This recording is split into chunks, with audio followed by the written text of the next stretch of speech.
ठीक हो गया। इसको एक बार मैं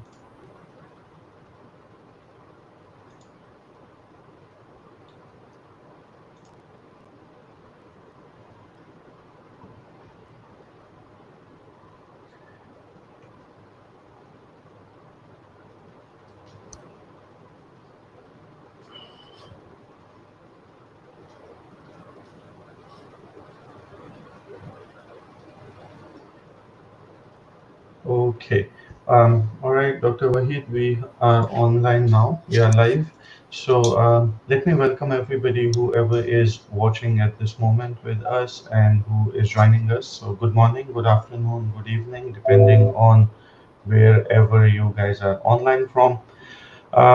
As you know, my name is Dr. Faizan Ali. I had this channel called Research Beast. I'm part of this channel. I invite different scholars and people who can contribute to the knowledge for students or other researchers around the globe. Today, we have the pleasure of having Dr. Waheed Ali Umrani with us. He is a renowned scholar, Associate Professor of Organizational Behavior and Human Resource Management at the Department of Business Administration, Sakhar IBA University, which is in Sindh, Pakistan. So, IBA is one of the best business schools in Pakistan and also in Asia. So, a very good institute to work for. And then Dr. Umrani holds his PhD in Management Sciences from University Uttara, Malaysia, and an MBA from Pakistan. What in So he actually does a lot of trainings and stuff, but today we asked him to be with us in order to tell us a little bit about case studies as a teaching method, and that's because he's also the founder of Sakar IBA Case Research Center, which was an initiative and is an initiative to promote case teaching and case writing at Sakar IBA, but definitely in other institutes as well. And Dr. Umrani has had a lot of collaborations in Pakistan as well as abroad, worked with people from Ivy Business School, University of Uttar Malaysia, Indian Institute of Management Bangalore, Asia Pacific Institute of India, Arab Open University Bahrain, and University of Uttar Malaysia for developing or training of case study method as a teaching method and other joint research projects. In Pakistan, he has also worked with with faculty from leading business schools on case teaching, case writing, case training, and other joint projects. Dr. Umrani has also remained brand ambassador for Emerald Publishing in Pakistan and UAE in 2018. His students and he himself is an award-winning case study writer from Emerald as well as Higher Education Commission in Pakistan that held a case writing competition. And he has done several professional trainings for corporate organizations as well as academic organizations in Malaysia, United Arab Emirates, and all around Pakistan. What I liked about his profile was that not only he did these trainings for academic institutes, but a lot of corporate organizations, including banks and multinationals and state-owned organizations. So thank you very much, Dr. Wahid, for agreeing to be part of this session today and telling us about case study method.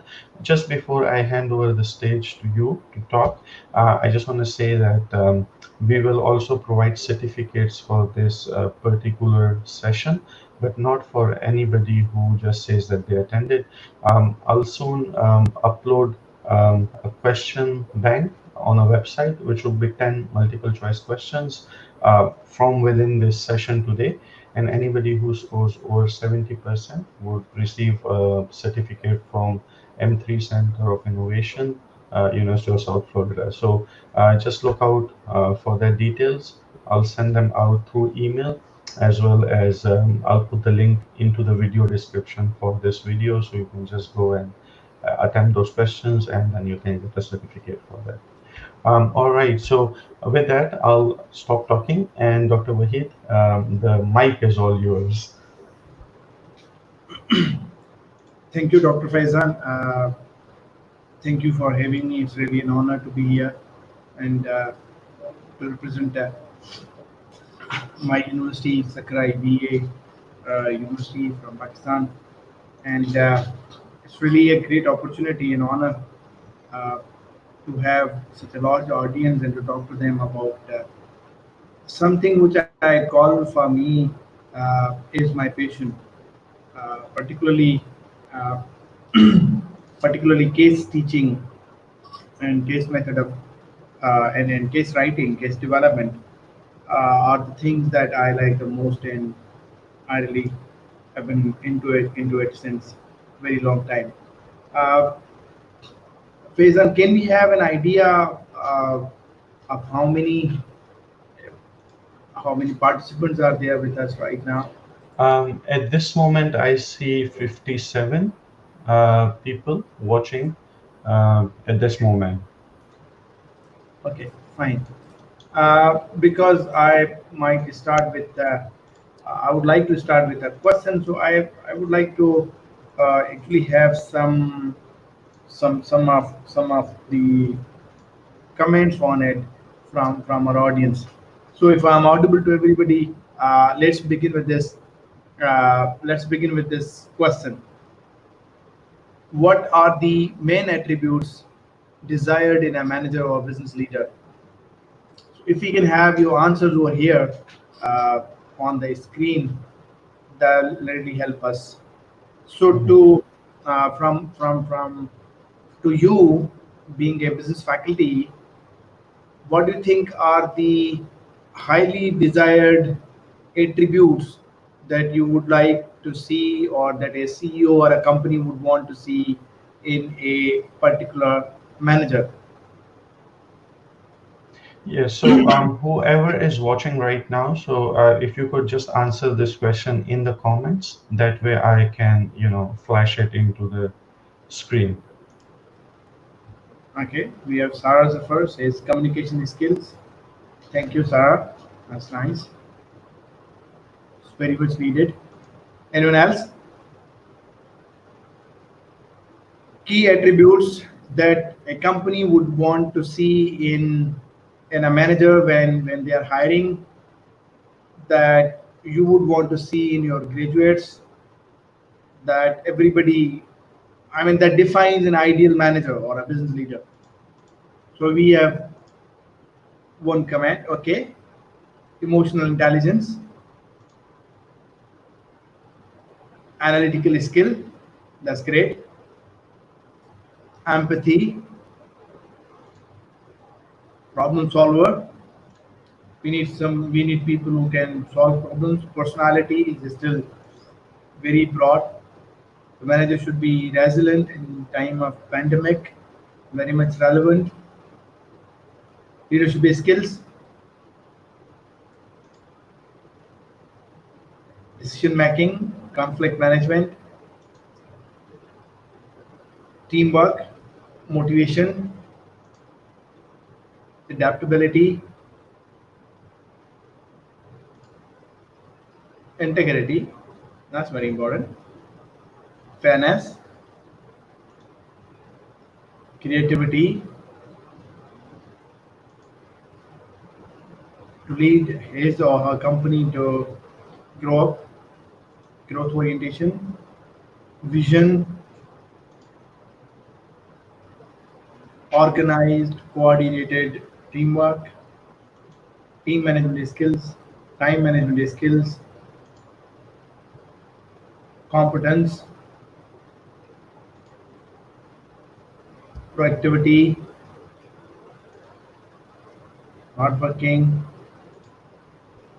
digital skills, optimism. Okay, so we've got plenty of the skill set over there on the board, and we could see many of them in over there. Let me uh, move forward. So, generally speaking, many of these skills are important because somehow you have tried to give us an idea about some of those important skills. Let's look at this in a more specific manner. Mm, more or less these are the same attributes that you've been talking about. So we need managers who can manage uncertainty. Somebody just mentioned about pandemic earlier. Decision making ability, interpersonal skills, analytical skills, communication skills, motivate to, ability to motivate people, problem solving skills, and the list can go on. Now, you might still add many more elements into characteristics or attributes into this list, right? So these are mainly the things that we are looking for. The companies are looking for. Now, when you think as an academician, that when you ask this question from you, being a faculty in a business school, now you have got an answer. So the market wants a particular product. In other terms, the market is looking for a particular product with certain attributes, and those attributes are there. These are the main attributes that we and the companies are looking for. Now the next question, that's a very common sense question, is is what is needed to develop those attributes. Now the thing is, okay, now we know that these are the attributes that are really important. Now we look into how can we help individuals develop those attributes. How can we help our MBAs, for example, to develop those attributes that are the desired attributes, not only from the firm's perspective, but from the faculty's perspective even. That we all know that problem solving, decision making, conflict management, time management, we all know that these skills are extremely important. Let's move on and look into this question. Now, you see, what are we talking right now is the ability to think and learn. Now, how can we, when you talk about when you talk about when you talk about those attributes, and then you reflect on how can you help your graduates to develop those attributes, there are two things that are important, broadly speaking. One is the content, another is the process. These two are like two sides of a scissor, and both of them are equally important. That you cannot ignore, you cannot compromise on any side of it. Now we will talk about the content and the process in a session today, and we'll be discussing more about the process because content then becomes more relevant to the course teacher, and how can we embed the content and the process together so that we can actually get what is desired. Now what is desired are those attributes that you have mentioned that every company wants. Now the question is, how can we develop that? How can we develop those attributes in the individuals? How can we develop those attributes in the MBAs, in the graduates, so that they can be easily accepted into the market? Now this session, if you're looking at it, is not only important for the faculty who's going to teach using the case method, but this is also important for the program managers, for the decision makers who are over there, who decide about the MBA programs, their design and their execution and everything. Because we're talking about the process. Because without this process, you will see that you'll have a lot of limitations in terms of developing what you called those desired attributes. Now, ability to think and learn. Now, how can you make people think and learn? So you need to go into experience. You need to give them some experience. Not every kind of experience you can give to people by just lecturing them. You need to give them an environment where they can reflect, think over situations, problems, real life problems. You need to give them motivation and, more importantly, practice. You said there is the process, there are materials, and then there is an environment. So the case method is not only something that you will attend a particular workshop and then you'll go back and you will start teaching. It's far more demanding actually, because I'll talk today about the role that you as an individual have to play, the role that students have to play, and the role that institution has to play. Because there are responsibilities, there are things that are to be done by all of them. Now, what are the key requirements? The key requirements for providing the right learning environment. So something which you call real situation or experience. Now see, when you're teaching in an MBA program or a BBA program where you're not using cases, largely the students will come up with they'll come with a complaint that all their learning has been theoretical, right? And I think around, if you look at MBA programs around the world, in almost all the programs, what we do is we send students to industry, we give them projects, we send them for internship programs, we try to give them some opportunities to be connected with the market. But many of the schools, they use lecture method rather than the case method.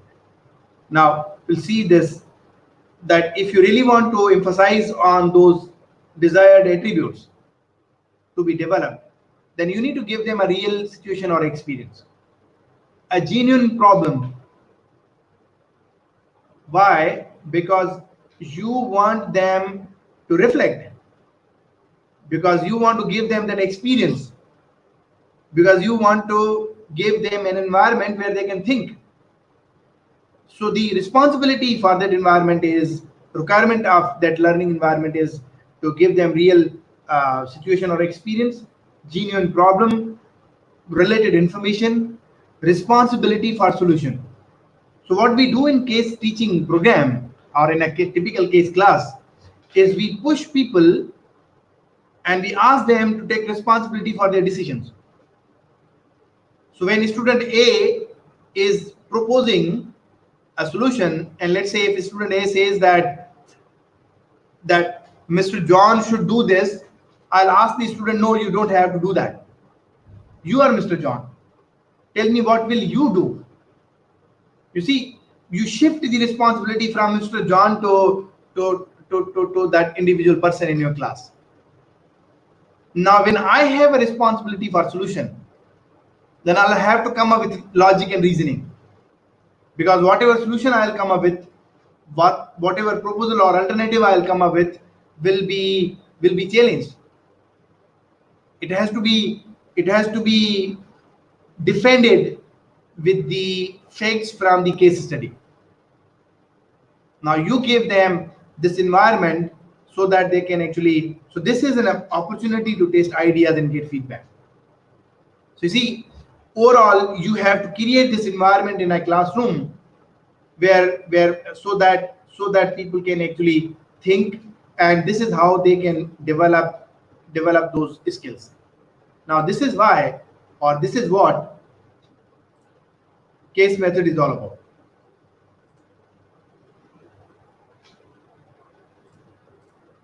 This is what case method is all about, and this is why case method is important. Now see, the underlying assumption, or the key assumption is, we want to develop certain attributes in our graduates. The attributes, like you said, problem solving, decision making, conflict handling, time management, reasoning, critical thinking, and even communication skills, broadly speaking. Now, you cannot help students develop those skills without giving them the kind of required environment. Now, the something that is important over here is the word skill. You name anything as an skill and tell me that you have learned that skill without practicing. Research is a skill. You simply cannot read research, right? Until unless you start getting into it. So reading is one of the requirement, one of the very basic requirement. Now, anything that comes into category of skill, let it be cooking, let it be driving, let it be playing tennis or squash or whatever. You see, the prerequisite of any skill is practice. The prerequisite of any skill is the involvement. The prerequisite of any skill is the commitment. The prerequisite of any skill is consistency. The prerequisite of any skill is the environment at large. Now, there are variables that are under control of the student, and then there are variables that are under control of the institution as a whole, and then there are variables that are under control of the instructor. This is why we all have to play our role to give them the kind of environment so that they can actually learn that skill. So case method of teaching in itself is an skill, but it is an skill to help people develop other skills, and those skills are what is like you just mentioned are the skills of the uh, skills that we actually need. Now, the core philosophy of case method is developing those skills. Now we've highlighted those some of the major skills over here. The core philosophy of case method is helping students develop those skills. Now, when you talk about those skills in a broader sense, everything else that you have discussed actually comes into this: problem solving, decision making, analytical skill, critical thinking, communication, broadly speaking. And everything else you will see that is coming inside it. So case method is a process. It is a process that you use to help people develop those skills. Now, what do is you use a real life situation, a particular case study about a particular company, and then there is a case study is actually a written note. A case study is actually a written note that refuses to explain itself. It's unlike research article. Unlike, it's not. So it refuses to explain itself. Why? Because that's the art of case writing. Because my objective as a case writer is to give an environment, an opportunity to the students so that they can start reflecting, thinking, identifying problem, identifying case protagonist, identifying causes of the problem, developing alternatives, and supporting alternatives using that information.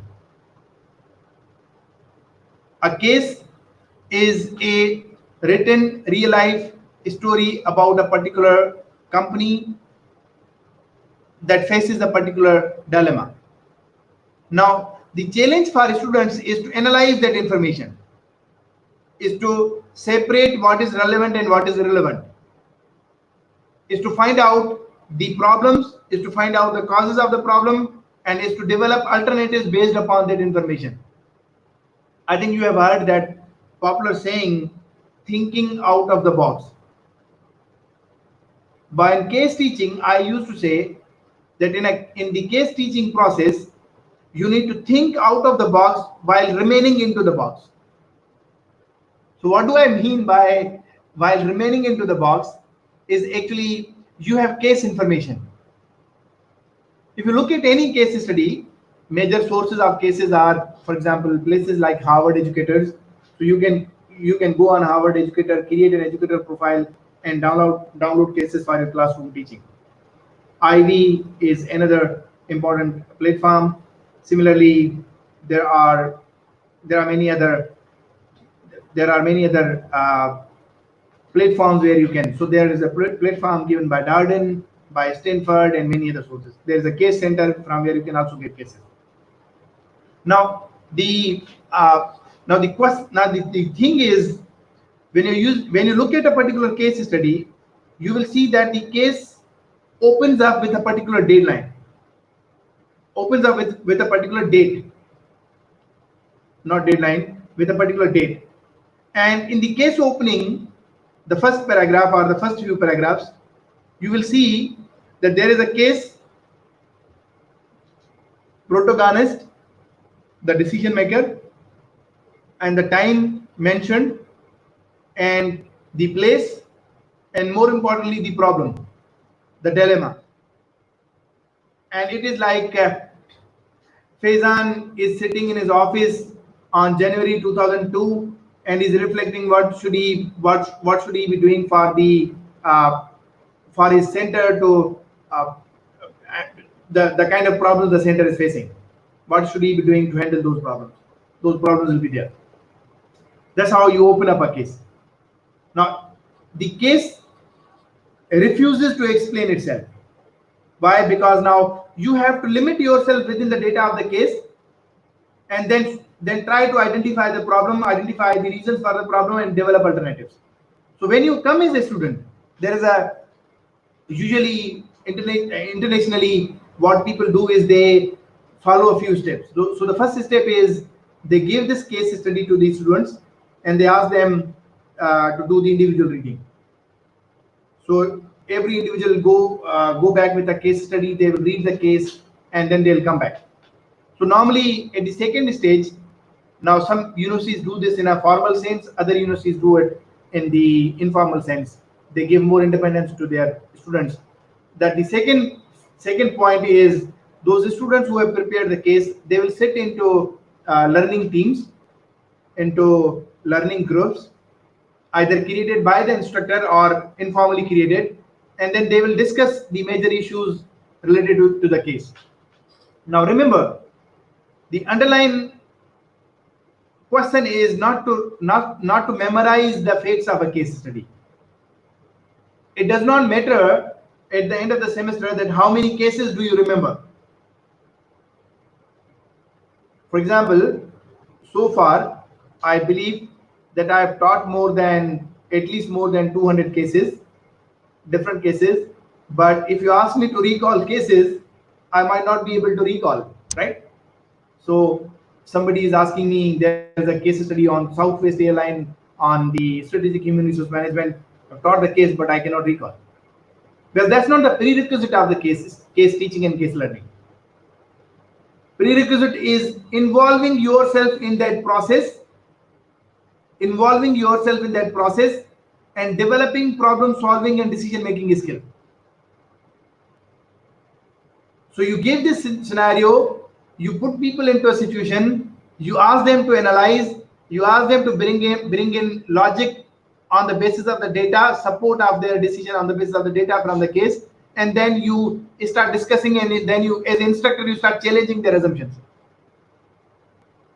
So you see, when people will tell you that there are 3 alternatives in this case, and then you will ask them which alternative will you go with, they say I'll go with alternative A. Then the natural common sense question is why. And this why is not based upon feeling.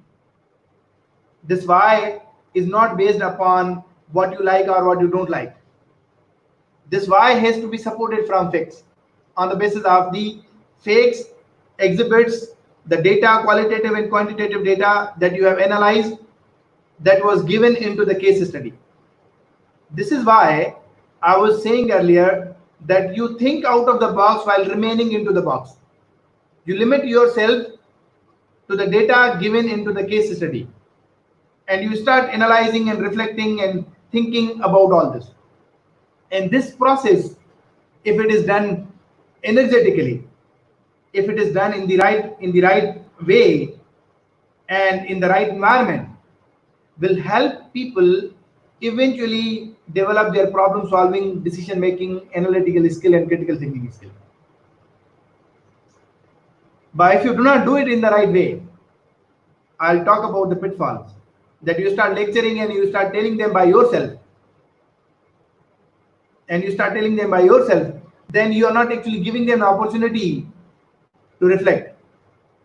You're not giving them an opportunity to analyze what is important. There was a question, Faizan, related to motivation, I think.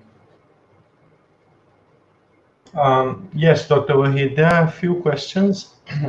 If you want to take them, I can, put them on the screen, and that way Yeah, you can answer maybe them. we There can. are like a few questions, and I guess those are very relevant to Okay. what you just talked about.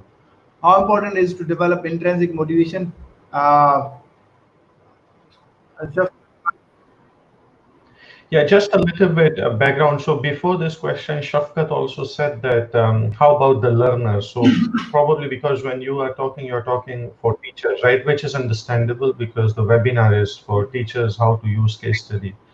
So this would yeah. be probably about how do you develop Actually, the motivation thing of is, students, right? So whatever we are talking today ultimately is about learner and is going to go into the ultimate benefit of the learner. You do not want to listen. You want to prepare you want to prepare a particular product that you have to sell in the market. Now, one approach is you prepare it and then you go into the market and see if it's working or not. Another approach is you go into the market, collect some data, the needs and the requirements, and then prepare something which is more relevant and because it is addressing the needs and preferences of people. So when you know that companies want graduates whose problem solving skill is good, whose decision making skill is better, then you have to use that. Now, this, as I said, this there are three stakeholders, more important, at least three stakeholders in this process: the institution, the faculty, and the student. And everybody has their role. They have their role, and they have to play that role.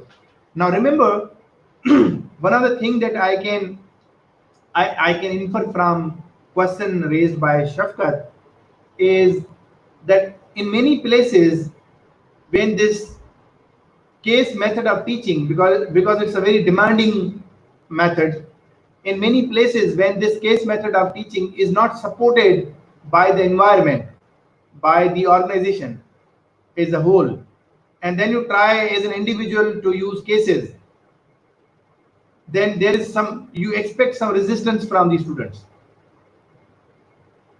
So this is why if you are supported by the environment, then this is going to go down naturally. So until unless we were teaching, I was teaching cases in my classes.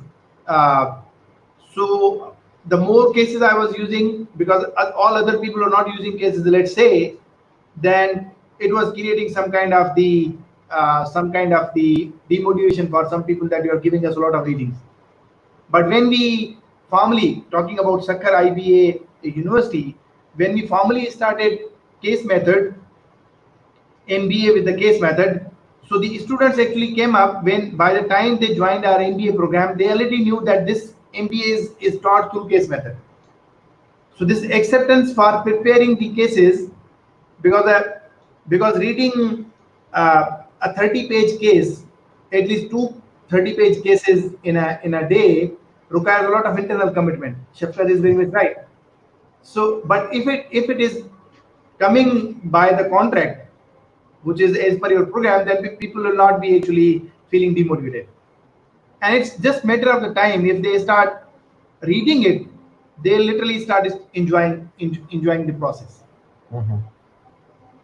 Thank you. Okay, so thank you, Dr. White. There's a few other questions that I'm going to post. So let's see if you wanna, you know.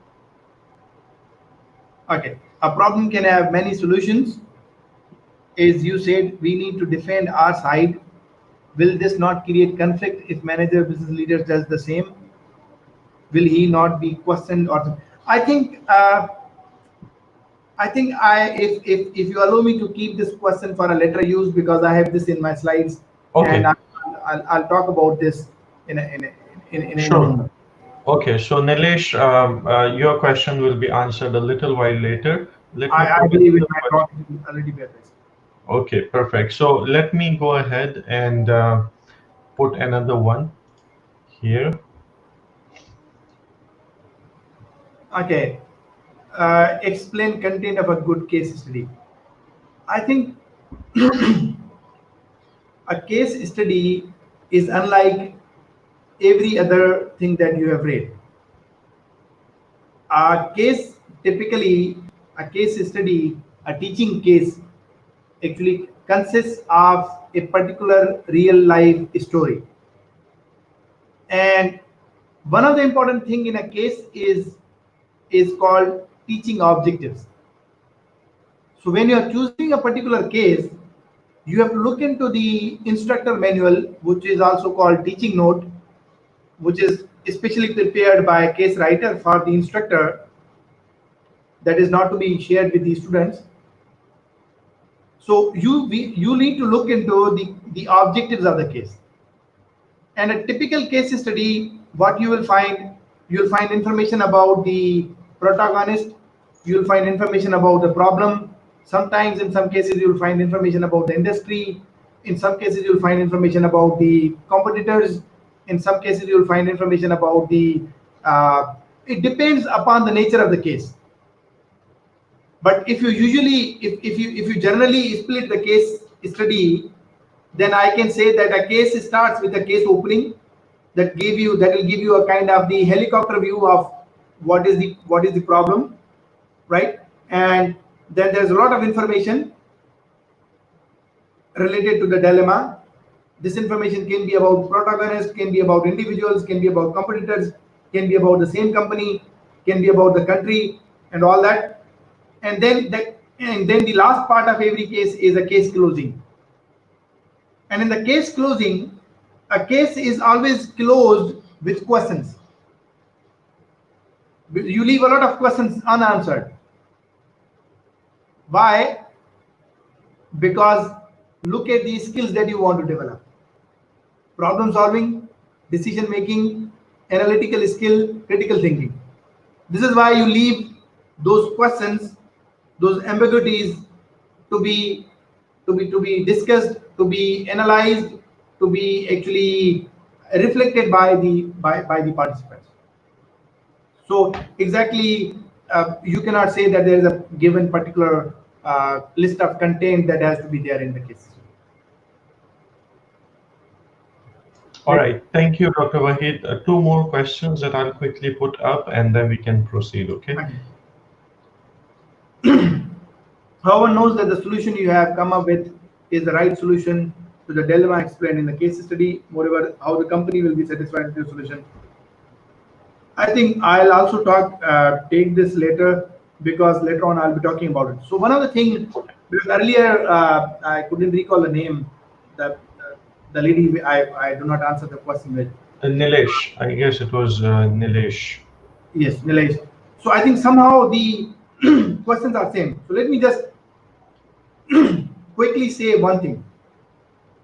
In in management sciences, one of the fundamental problem is we do not have absolute absolute solutions of the problem.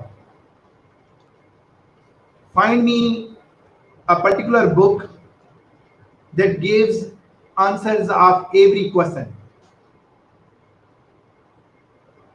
This is nowhere in management sciences. Employee motivation, for example, so many causes, so many solutions. Some of them will be effective in one situation, and some of them will be effective in other situation. The same method of motivating an individual might work on one group in the same company and might not work on the other group. It might work on one individual, but it might not work on another individual. Mhm. Therefore, we do not have anything absolute to give you answers about people management particularly. So maybe when it is about preparing a balance sheet, you still have answers. But when you look at the problems in a broader context, you do not have absolute answers. This is why we have to we have to work on people's problem solving, decision making, reasoning, and analytical skill, so that they can rationalize, so that they can relate, so that they can interpret, so that they can differentiate between what is important and what is unimportant, what is right and what is wrong, because we do not have absolute information. Now, this is why this method is important, because we, at the end of the day, it does not matter that either in a case class your answer was more accurate than others or not. Mhm. But at the end of the day, what matters is how well have you been into this process of decision making and problem solving. You forget about the answers in the next 2 years, maybe 2 days or 2 weeks or 2 months. But the process that you have been into will actually enable you to develop a kind of thinking that you will be using later on in your company and on your job. Mhm. Next question, Faisal. All right, Dr. Wahid, we have Amna Arif. She's asking if you are going to use the case teaching with an example in this session.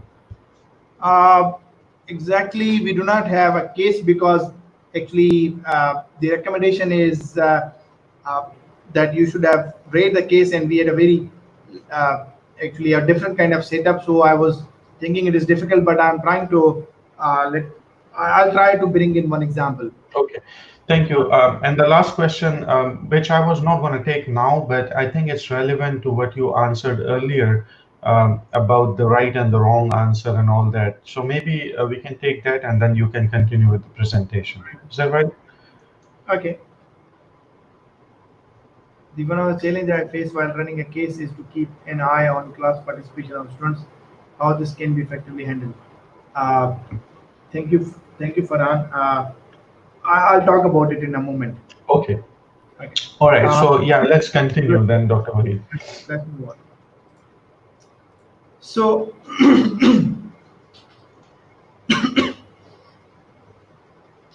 so you cannot help a business manager.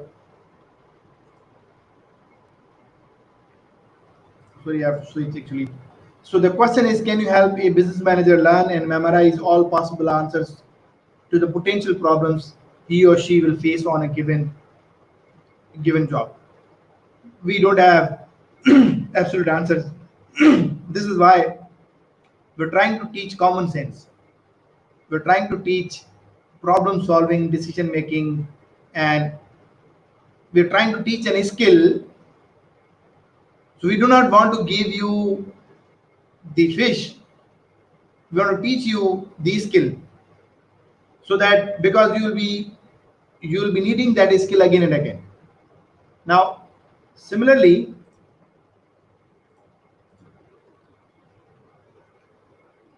this is what I was saying earlier. How many answers do we teach them, or how many answers can they remember? So the thing is same. People cannot remember those answers, but that's one limitation. But the biggest limitation, even then, limitation the biggest limitation is we do not have even those answers. We don't have answers, right? So when somebody comes to you and tells you that in my company most of the people are demotivated and what should I do? So if I teach in an undergraduate class and I ask them a question, that I'm a manager in a company and most of my employees are demotivated. So you see what the undergrad or the postgrad students will do, that they'll start telling me what should I do.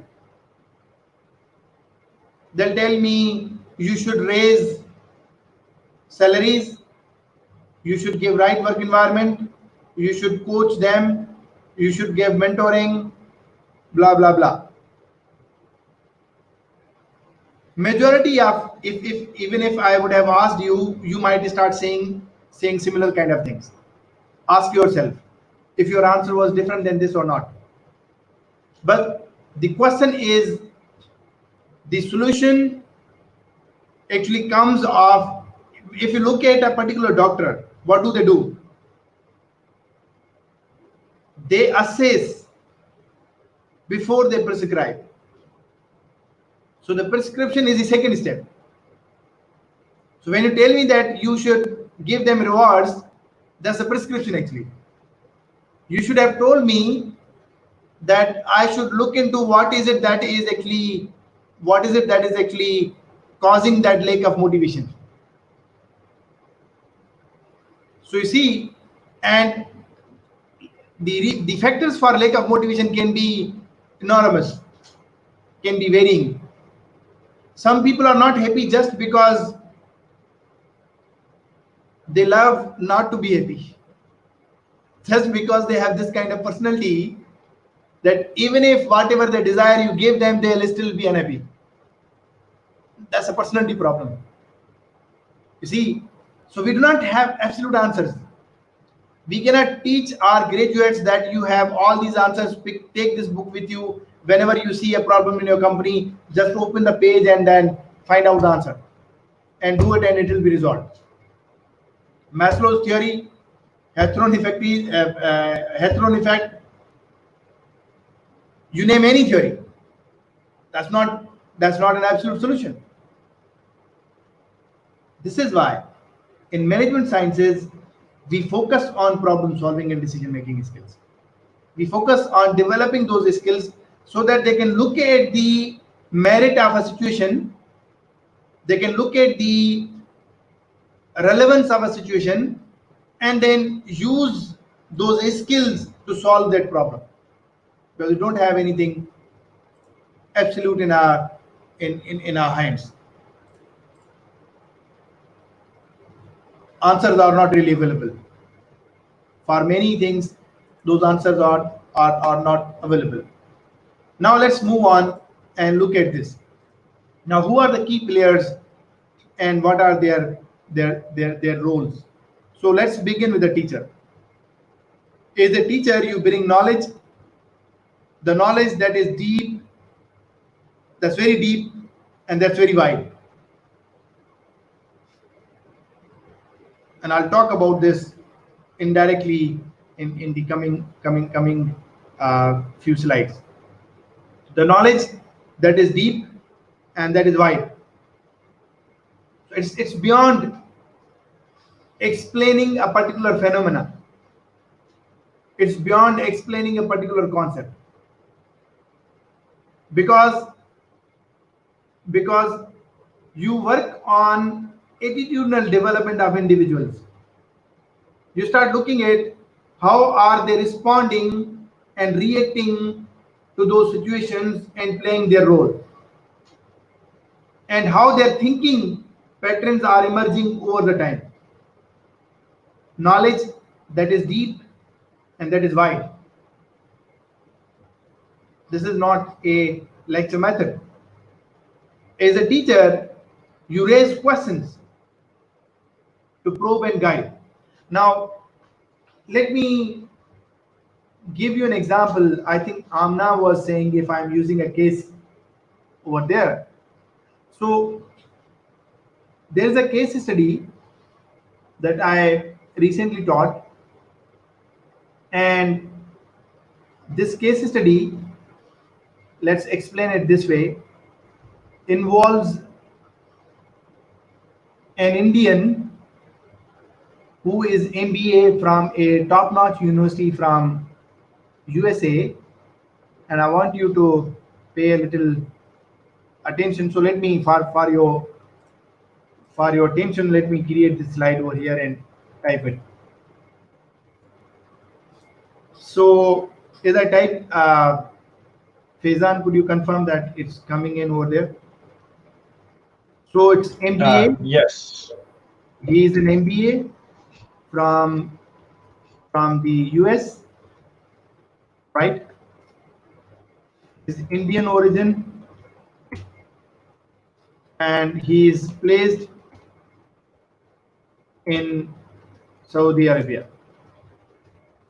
His target is to actually sell some medical equipment to medical equipment to hospitals in Saudi. Now, that's the first thing. The second thing is when he goes over there in the Saudi Arabia, he finds a particular hospital uh, called King Faisal Hospital, which according to him is his potential target.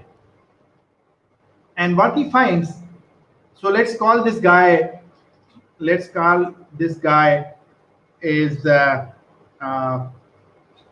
for example, any given Indian name, Faizan, if you can help me. I can't exactly recall. Um, let's call it Nilesh because Nilesh just explained the name meaning of his name in the chat. Okay. So So Nilesh is over there.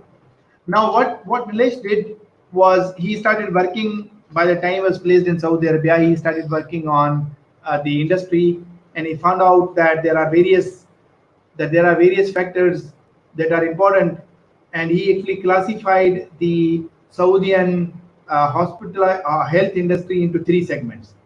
One segment was the public hospitals, another was the private hospitals, and the third one was uh, with the military hospitals. And the largest investment was coming in the military hospitals, but the proportion of military hospitals was very small. On the other hand, the public hospitals were very large, and they also had a very huge investment compared to the private hospitals. So he was targeting this King Faisal Hospital to sell his equipment, and he started pitching this to various departments. So he approached Department 1, which is a technical department, maintenance department. Then he went to the cardiology department, who are supposed to use the equipment, and then he finally approaches the guy who's the director for purchase. Now, the problem that he is facing is that the director purchase. So let's say director purchase is Al Humedi, who's a who's a Saudi guy, uh, director purchase. Now the problem that he has is the access to Al Humedi. So he could only meet once or twice to Al Humedi for a few minutes, and then there is an assumption that he came to know from the assistant of Al Humedi that the Al Humedi is going to give this purchase order to his uh, competitor, that is another company called Wilson Company. Now, the situation that he has is actually very challenging because some people told him that there is a fair chance that the Wilson is is into the old relationship with Al Umedi, and they might be giving him some bribe. They might be giving him, there is something happening under the table. But on the other hand, he was unable to find out what is it and how is it going. So let's keep this example here, and I'll be coming back to this example again and again. Now, coming back to the second point, that is raising questions. Now, when students, let's say, based upon the information from that case, they tell you that this guy who is a Nilesh does not understand the culture, you can come up with the counter arguments and the questions. So what do you do as a case teacher is you start raising questions, you probe them, and you guide them. Now remember that you do not tell them what is right. So one of the mistakes that we do while teaching cases in a typical learning environment as a teacher, it is really important to appreciate people. I'm teaching financial accounting, and when I'm asking people to do some math for me, and when they are doing it, I'll say very good, nice, excellent. But in a case class, you cannot use that nice, excellent, very good. Because when once you say this to somebody, it means that you endorse that somebody's answer is right. So your job rather is, rather than giving these kind of appreciations, your job rather is to raise questions. So when they say that he won't be, when somebody tells you that he won't be able uh, to achieve that particular sale, you will ask a question, why do you think so? If they talk about the personality of the individual, you ask a question about the culture. Do you think this guy understands this Saudi's culture? You can also ask questions about the assumptions of related to bribe. There can be so many questions. And one of the requirement of a case teacher is to prepare a comprehensive set of questions. Questions that are sequential. Questions that give direction to the discussion. Because controlling a discussion class is really very difficult. It's really very challenging. Your audience want to stay in one problem, whereas you want them to stay to go or move forward towards another problem.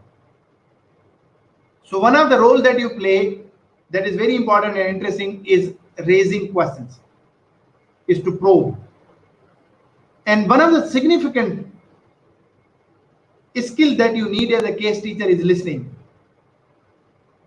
You need to be a very good listener so that you can, because if you do not listen, you cannot ask questions.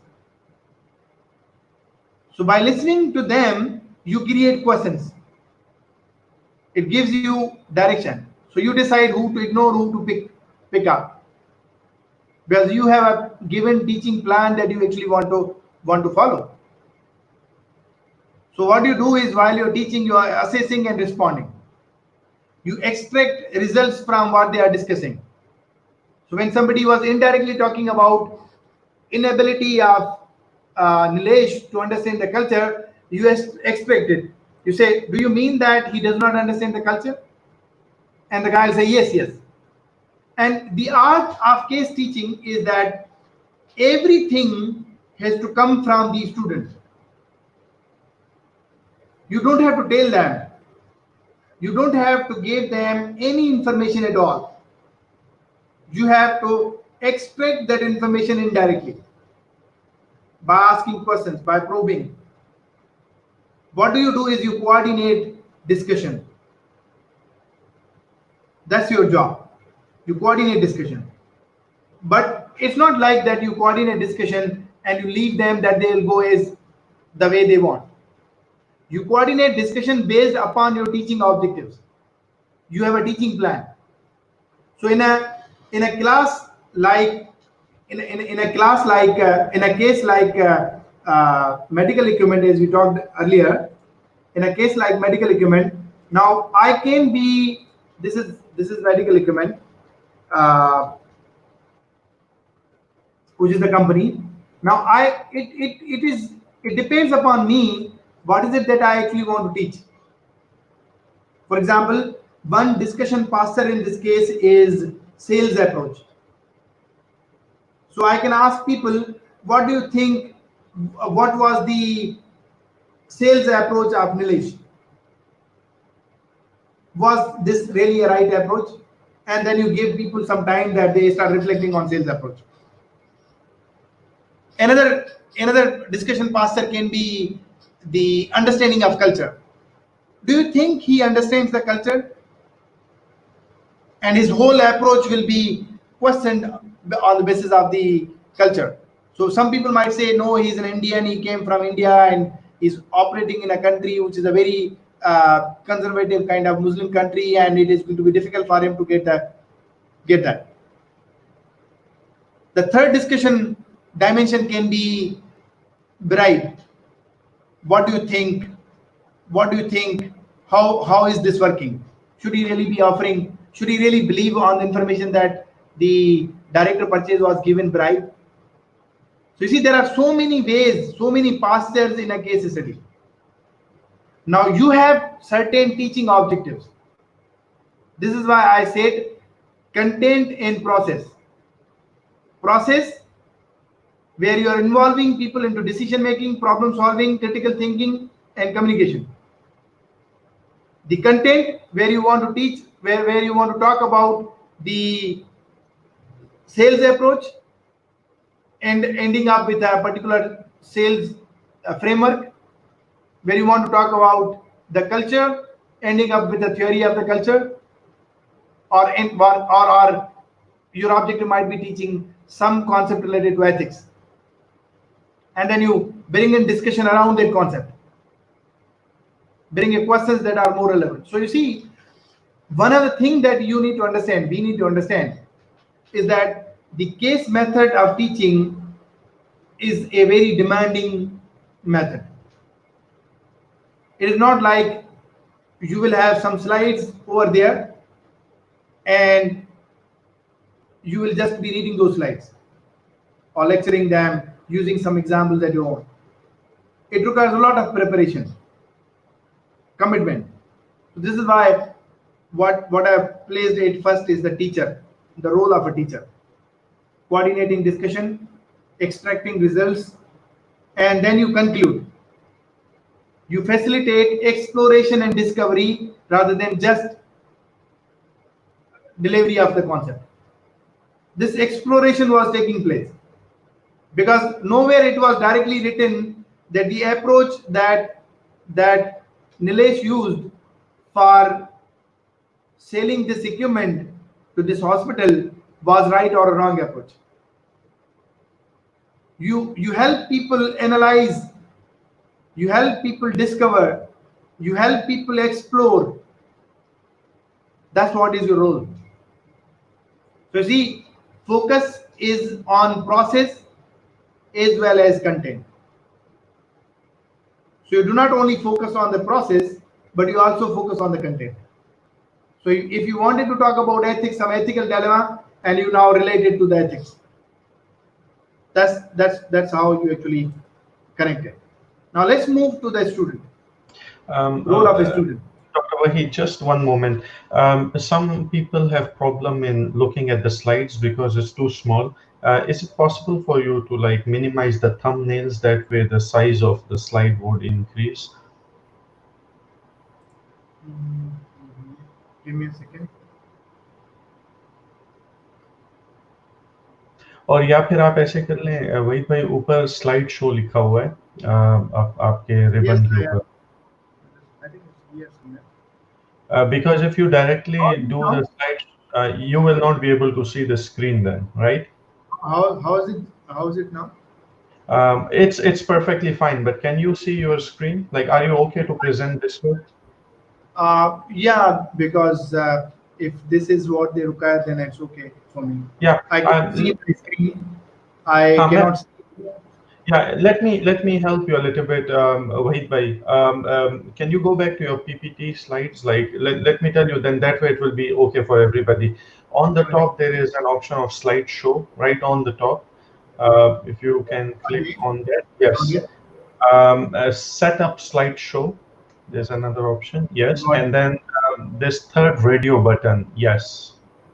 Which one? It's the third one. So you see there are three, yes, there are three radio buttons. The third one, because Okay. I cannot see it clearly, yes, and OK it, Okay. and then just start your slideshow.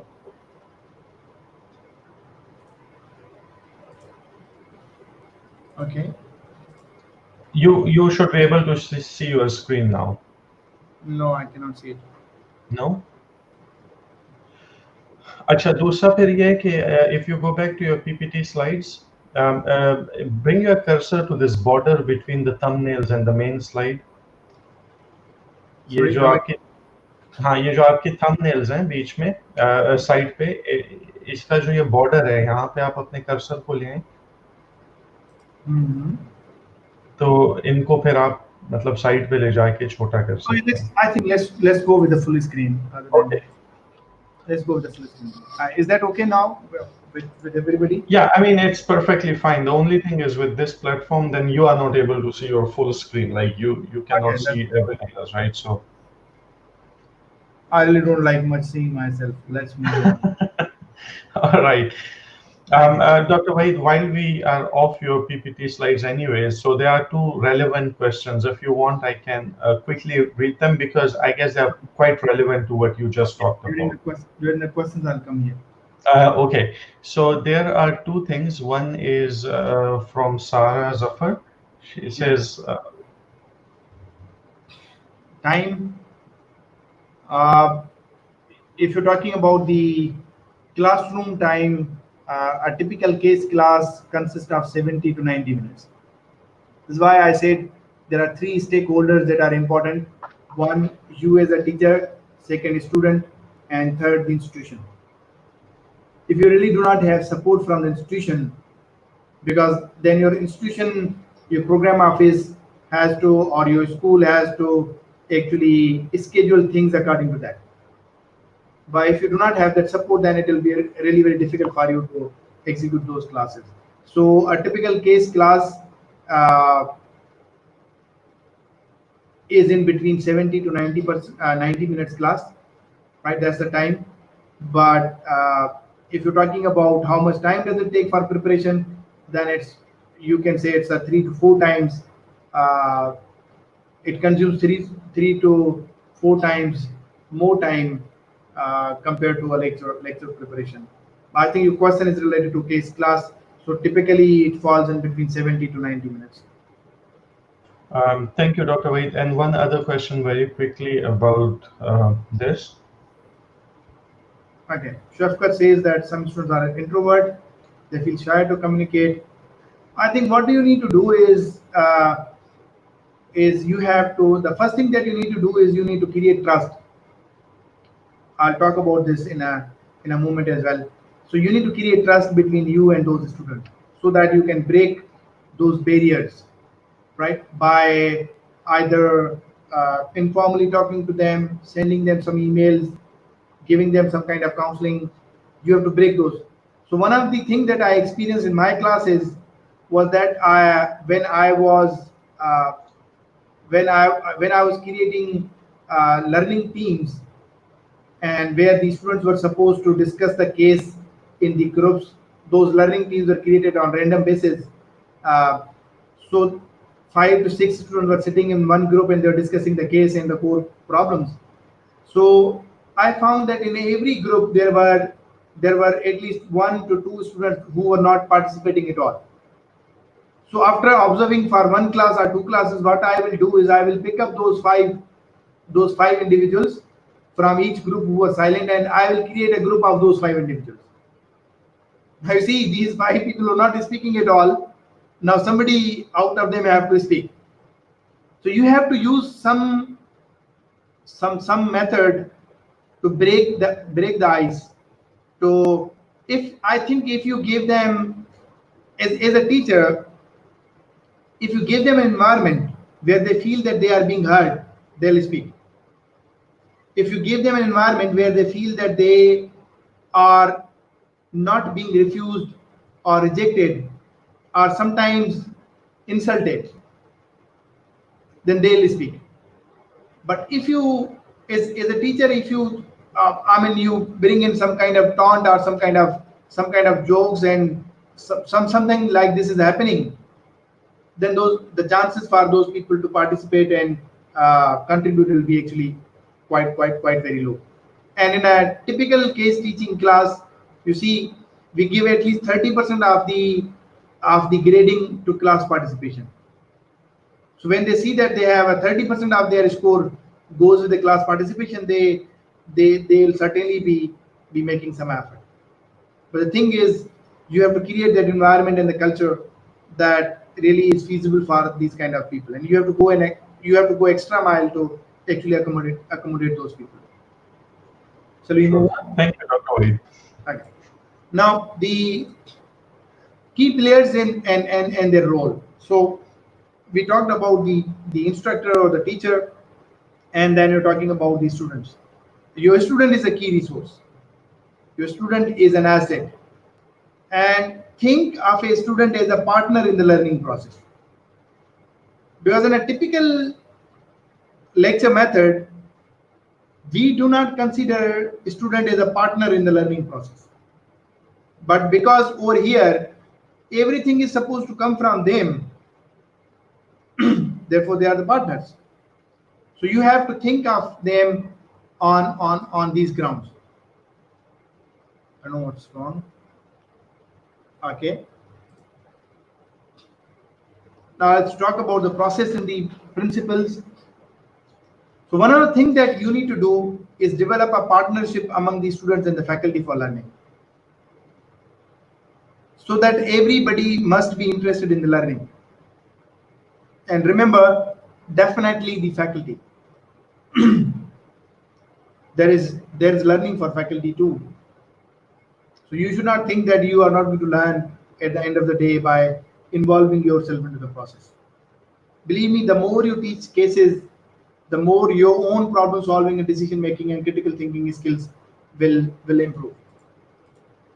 Now, but it depends on how much effort you put in. The second thing is in the process is focus to create, not deliver. Focus to learn, not teach, and focus to own, not assess ideas and concepts. So you see, there is a paradigm shift that we need as a teacher when we are moving from lecture method to case method. Because in a lecture method, our focus is teaching, is content delivery. Over here, our focus is creation, exploration. Our focus is developing those skills that are not ordinary skills, that cannot be developed using those traditional methods and means, that cannot be developed using delivery approach uh, and an approach where you just want to teach and where you try to pose that you know more and you have knowledge and you just want to bombard it. So the focus entirely over here of a teacher is different. Then commitment to explore, extend, exploit, and exit various lines of thinking. This is extremely important that the stakeholders, the faculty, as well as the students, are committed, and we we have an with an open-minded thinking. If we are not open-minded, then we will limit ourselves towards certain fates, and we might not be able to actually uh, explore what we are supposed to explore. Now this is important, and I'll talk about this again in the common pitfalls, that the teachers must avoid making judgments. So you as a case teacher should not give a judgment about something. For example, when we were talking about that case in Saudi Arabia, where somebody told the sales guy that I think this director purchase is taking some bribe from the competitor, which is Wilson. Now you cannot give them judgment that he is taking bribe. You cannot give them judgment that this guy does not understand culture. You cannot give any judgment. So you don't have to make judgments. Remember, because the moment you make judgment, you help people stop thinking. Because in a typical class, we have an understanding that our professor knows more, and you don't want people to stop thinking. You want them to think. So stop making judgments. So you don't have depreciate students. As somebody was highlighting that some students are really very shy, they are introvert, they don't want to. So you don't have to degrade them, you don't have to demotivate them. It's a culture based upon mutual trust and mutual respect. So, and you don't have to use your own facts and knowledge and wisdom to tell them this is what is happening. Because the moment you tell them, you are switching from the case method towards the lecture method. You're closing this window of thinking for them. Now, another issue is this reciprocity, that you don't have that kind of the exchange of ideas with them. And sometimes we as teachers actually are patronizing, we are into ego traits, and this is what actually, and so you have to go beyond yourself. See, this is what is the requirement of the process, and these are the key principles of teaching cases.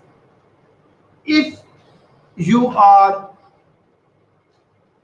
compromising on those principles, you are compromising on the key learning aspects.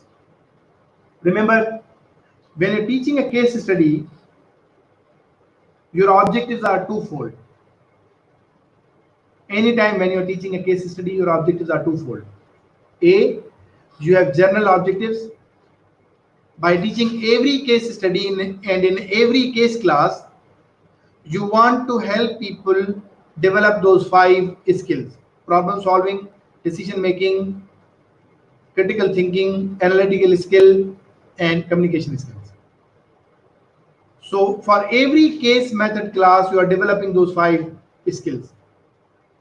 These are the general objectives. And in every case class, there are specific objectives. The objectives related to theory, the content. In this case, for example, in the Saudi Arabia's case, for example, you can teach a concept of culture, that when expatriates get into the other countries, what is it that they should do? Because this guy, when he entered into the market, he was evaluating the potential of the customers on the basis of the size and the investment, and he did nothing on the culture.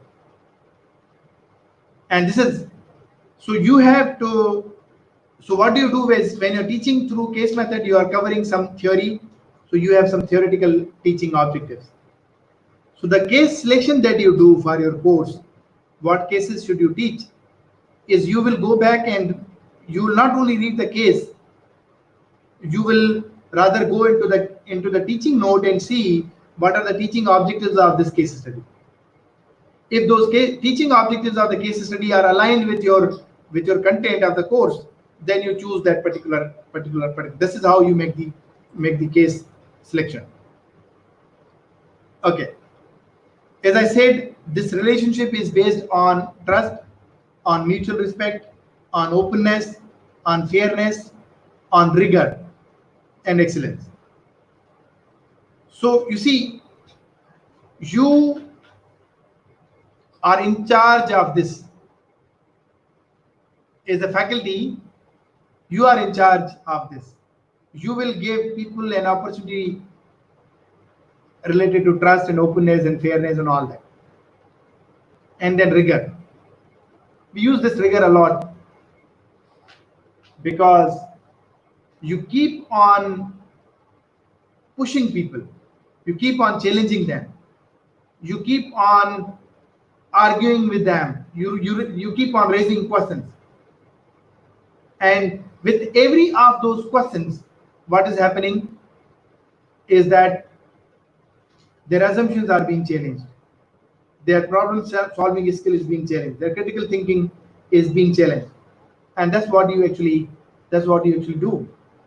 So now let's move on towards how to prepare for a teaching for teaching using a teaching case. Before I move here, Faizan, if you can give me a minute, I just want to bring a glass of water. Sure. I just want you to look into if there are any questions, if we can take at this point. Okay, sure, no problem. All right. Okay, so guys, so far we are doing well. I hope that some of the questions I missed, because of the time issues, so please don't mind that. If you have any other questions, post them in the comments and I'll get them answered, in the middle. But I think that there's some very interesting discussion going on in the chat, and thank you for joining as well as attending the session. So, a couple of people asked questions about case study as a research method. Well, this particular workshop is about case study as a teaching method, so not as a research method. That one in the future we can do something about it, but this one is particularly for how do you use case study as a teaching method. Just a quick comment. A teaching case study is different than case study that we use for research method. That these two are extremely different. Mhm. The core purpose of a teaching case is we write teaching cases so that we can teach them in our classrooms. Right. But You Dr. can Wahid, you if can publish somebody is you can sorry. publish a teaching case. There are many journals like Ivy publishers, like Harvard Business School, and they are really ranked very high. You can publish those cases in many other journals. There's a journal from NUS, Singapore. There are many journals and publishers available for cases. So you write a teaching case, and if you really write it very well, you can publish it in a very good place. And I believe if you look at Harvard Business Review and if you're publishing over there, this is per the indexing in the research, I think is counted among the top indexed journals such as 4 star and A star in ABDC, 4 star in ABS and all that. So you can publish those cases as well, but the core objective of writing a case is the teaching. I usually write cases so that I can teach. For example, what I see that there are very few cases available on the local industry. So this is why in IBA, what we did when we started MBA with case method, we thought that we should have our own cases on the local industry. So we started this case center where what we have been doing is we are writing cases on local companies, so that when I'm teaching in the OB and leadership class, the examples that I bring in are local examples. So I'm localizing. So maybe it's not necessary that you need to have 100% local examples. You can have a ratio, let's say 70/30 or 60/40, right? Because you need international sort of the cases. They are really very important, but this is what you can do. So the purpose is writing cases for teaching purpose rather than publication, but you can publish Right. them as well. Just one other, a couple of comments. Most of the textbooks these days also come with teaching cases. So, there's a question saying that please share some sources for marketing cases. So, if you are using, let's say I'm using marketing book for hospitality and tourism, it comes with at least 25 cases Yeah. with proper questions and everything. So that's one thing. Harvard Business Publishing also does have a lot of case studies and stuff like that. And you did bring a good point that case study as a teaching method or a teaching case is very different from a case study method as research method, right? But I think that if somebody is working on a case study and their research and they observe something interesting, they can definitely use that angle to write a teaching case study as well, right? But it would be a very different focus of that write-up, So which when would you be write, because our subject is not writing today, but when you write, what you do is you find out a dilemma. So Mhm. you see that there are two companies that they have taken a recent decision related to acquisition, for example, or merger, or there is some company that because of pandemic is uh, downsizing, right? And now you want to write a case because this is a very right time. What impact this downsizing is going to create on the other employees in terms of their morale, and so you can connect it. So objective over here is teaching rather than publishing. Okay. All right, Dr. Wahid. So let's continue then. Let's move on and let's talk about so we are starting right now how to prepare for teaching by case method. Now, one other thing that you need to do is, before I get into details of this, that I would want to share is that when you want to teach a class through case method, you need to think about a few things. First, what program are you teaching right now? That's the first thing, because the case method usually goes very well with the MBA programs. Why? Because people in your MBA program largely have industry experience.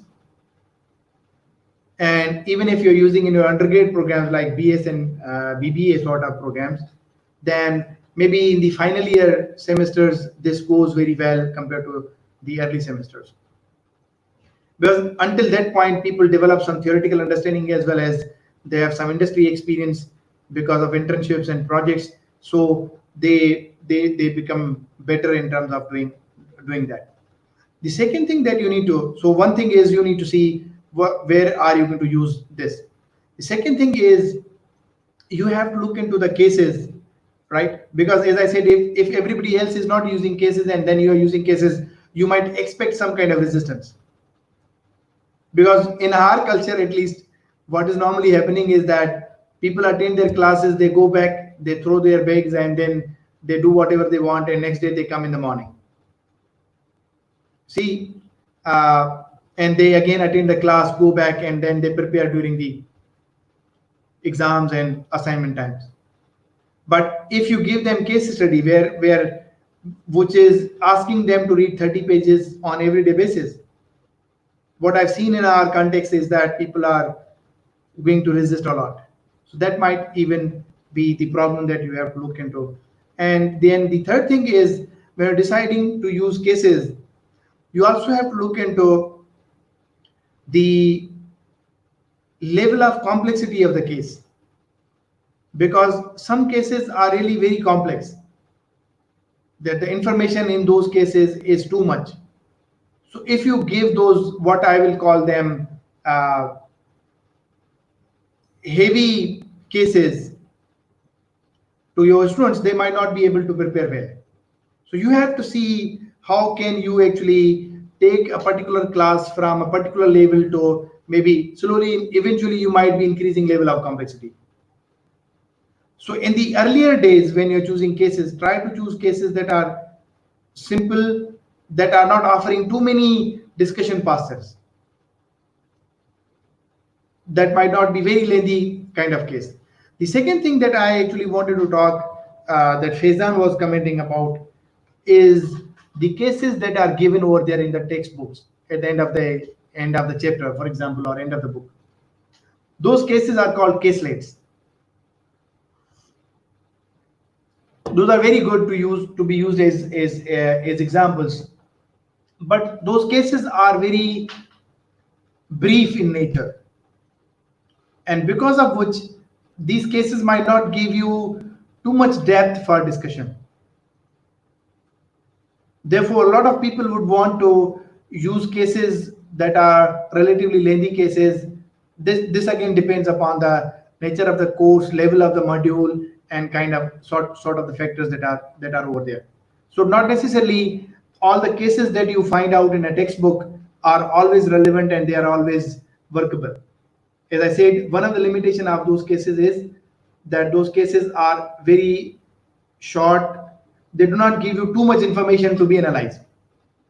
Now you maybe in a strategy class want people to analyze a bigger data and get into a bigger problem because it's a strategy related course. But when you're using a course, when you're using it into a course that is a very small course, for example, introduction to marketing, maybe at certain stages you can still use it.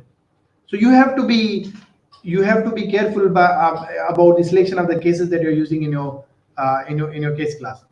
Now, how to prepare for teaching by case method, the first thing is understand and commit to the philosophy of case method. Understand and commit. The philosophy of case method is not to give people a view that you really know a lot. This is to go beyond yourself. The philosophy is to help people develop those generic skills, and those skills cannot be developed until unless you give them the right environment and the rigor. If you do not give them rigor, then people will not be able to. You see, this is skill. This is something same as as in the as in the athletics track. The more rigor you have, the more expertise or confidence you will gain. So you see, there is this book called Outlier, uh, Michaelim Gladwell, written by Michaelim Gladwell, and in the book he's talking about many various groups, and he's talking about this, I think, 10,000 times practice. If you look at that, and I was when I was reading that book, I was reading it quite recently.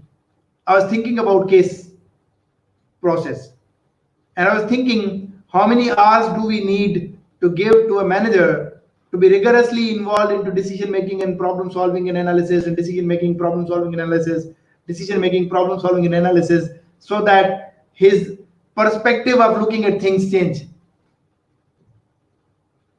Probably that 10,000 hours theory might work for which I'm not sure, because I've not seen anything like that in the books read. But with the practice of 200 cases in your MBA program, let's say, your whole perspective of looking at things, your ability to ask questions. Now, this is very central. One of the important things that leaders do is they ask questions. So your ability to ask questions actually improves with this problem solving, decision making, critical thinking, so you see, and analytical skill. Dr. Wahid, can I ask you something very quick? Yes, You know, please. I listen to a lot of people, they talk about case, and I have realized one thing, and maybe I'm wrong, but please correct me if I'm wrong, that many people focus on the individual benefits of case, which means that how can it benefit students individually? Means the students can be critical thinkers, they can ask questions, they have ability to assess situations and things like this. But don't you think it also creates some group benefits, like it can allow students to work in teams, to compromise on arguments, to give space to other people? How do you feel about that? Yeah. So one of the things that we do in a case class, I believe this is same in Harvard as well, or Darden and Stanford, uh, is that the instructor will tell you that you have to disagree agreeably. You have to respect the opinion of others, and then you have to disagree on the basis of logic and all that. So, and then you work in teams, management teams, and develop some certain kind of opinions about decision making and problem solving and approach of looking at a particular problem. That certainly develops your interpersonal skill. So you really become good at listening others when they are giving you a different point of view, because you are used to of this during those 2 years MBA program. The people who are disagreeing with you. Now, when you are into the company, somebody comes up with a different philosophy and says, "I disagree." You won't mind it because you are used to of this kind of culture. So you see, there's a far more broader benefit of the case method than the individual benefit. Yes, I agree to that. And if you look at this slide, what I'm saying is understand and commit to the philosophy, and then it is partnership, trust, and mutual respect. And this mutual respect is exactly reflecting that you partner with people you create trust, and then you create mutual respect. Now remember, people are not going to respect you until unless they find that you're respecting them. You cannot expect them that you do not respect them, and on the contrary, you expect that they'll respect you. No, this is not going to happen in any culture. This will bounce back. Mutual respect is something very central. You have to look into this. And then know your content and related applications. This is extremely important because otherwise you might be using it one level of the case and then another level of the case, and it might actually not help you to achieve what you actually intend to achieve. Okay. Then the second thing is skill, because when you are in a case class, you are into a discussion based class. So you see, have you thought of horse riding ever? And the requirement of the horse riding is you need to give some comfort to the horse as well, because otherwise you are really going to have problem. So to balance this, you need to develop this skill and technique of leading a discussion class. So one trick is try to see, try to attend classes of some of those popular case teachers in your university. Try to attend case classes to see how is it actually happening. That's again extremely important because discussion this discussion execution is something central of case teaching. Now, one of the thing that you need to look into is clarity of learning objectives for program, clarity of learning objectives for the course, and various modules in each class. Learning objectives. So if you have this rightly mapped curriculum, then it is not a problem. Otherwise, it might create a problem. So if your university if your university's learning objectives contain if your university's program consists of learning objectives that are more generic, where they want instructors to help students develop leadership skills and communication skills and problem solving skills, and then you have this course where you're using cases and systematically helping them. So you have this course objectives, and then you make those course objectives with the program objectives. And with every class, you see there is a gradual development in the thinking of the. So in our MBA program, what we normally do is we because in the first semester, what we normally do is we usually ask teachers not to overemphasize on their critical thinking. But why? Because this is their first semester and the first phase of the course, first module of the course, and we want them to open up so that they become used to of this. Now, slowly, gradually, you start improving this, and your evaluation criteria will be becoming more difficult and difficult for more rigorous rather than difficult, I would say, on against this. So in order to lead this discussion, you need to organize the flow of exploration and define postures and transitions. Now, let me give you an example from that Saudi case. Organize the flow of exploration. You want to help them so that they can explore something new. Now, when they rate the case on medical equipment, they're not really having those insights about the sales approach. Some of them might have, but the full class they might not have thought of it. Some of them might have thought about the culture, but others might not have thought about it. Some of them might have thought about the personality of this person, Others might not have thought about it. So what is it when you're teaching a case class is you know that how am I going to get the flow.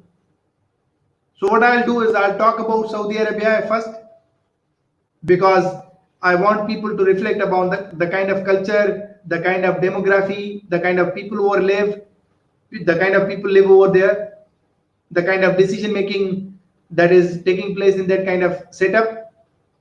So this is the first pasture. So I talked about Saudi Arabia. Then I moved on towards the protagonist, the guy who's coming in. And in the second part, I'm talking about his personality.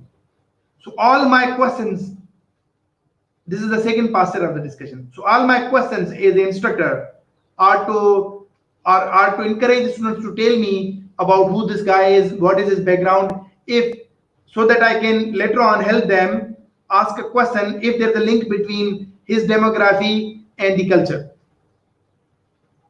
Is there any positive or negative consequence of being an Indian and doing your first job in Saudi Arabia? Maybe because many companies, many Indians are already working over there, they're living over there, this might not even be a problem. But you try to do this. So the first pastor as an instructor I know is the Saudian culture, environment. The second pastor is the information about the person. The third pastor is about the sales approach of the person. The fourth pastor is about the culture and the bribe and all that. And the fifth pastor is about decision making. So I ask people, what do you think? What would be the part? That's the closing part.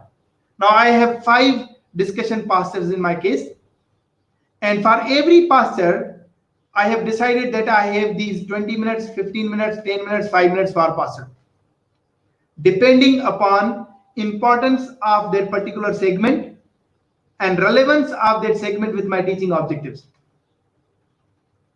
Remember, this is extremely important. I have 5 pastors in my case study, but I have to decide which pastor shall be given 20 minutes and which pastor shall be given 5 minutes or 15 minutes. Why? Because I need to look into my teaching objectives. Remember, it's a discussion based class. You're riding a horse, and one other thing is you have to control it. The second thing is you have to control it in a manner that the horse still remains happy. That's a technical thing. So you want to discuss. So people want to discuss. This happens usually. People want to discuss more about this guy, whereas you now want them to discuss about the culture. Because one of the things that you need to keep in mind is the time. You only have 70 minutes or 90 minutes to end this up. So this moving from one pastor to another pastor is called transition in case teaching. Now, how do you make those transitions? You make transitions by asking another question. So let's say everybody was talking about this guy, and now you all of a sudden you are now saying that, okay, let's talk about Saudi's culture, and you bring in this up on the board culture. What do you think this guy understands the culture? Now everybody will move. So you see, this is called transition in case discussion.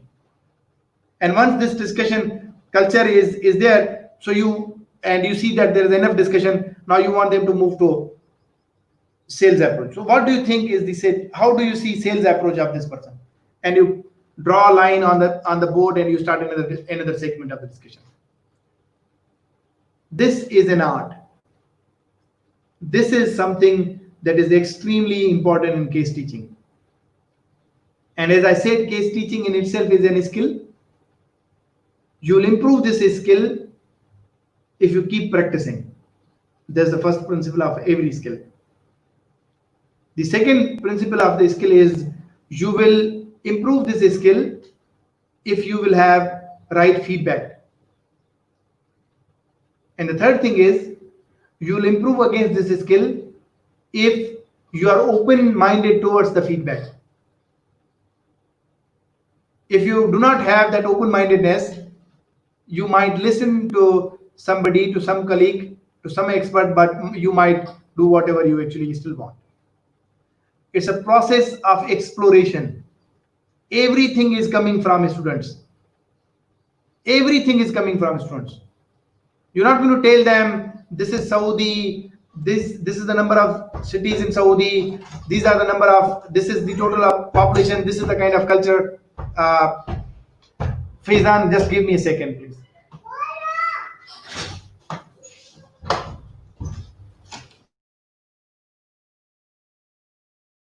Okay. All right. So again, guys, if you have any questions, please post them into the comments. I see there are a couple of other questions coming up, so we'll ask those questions.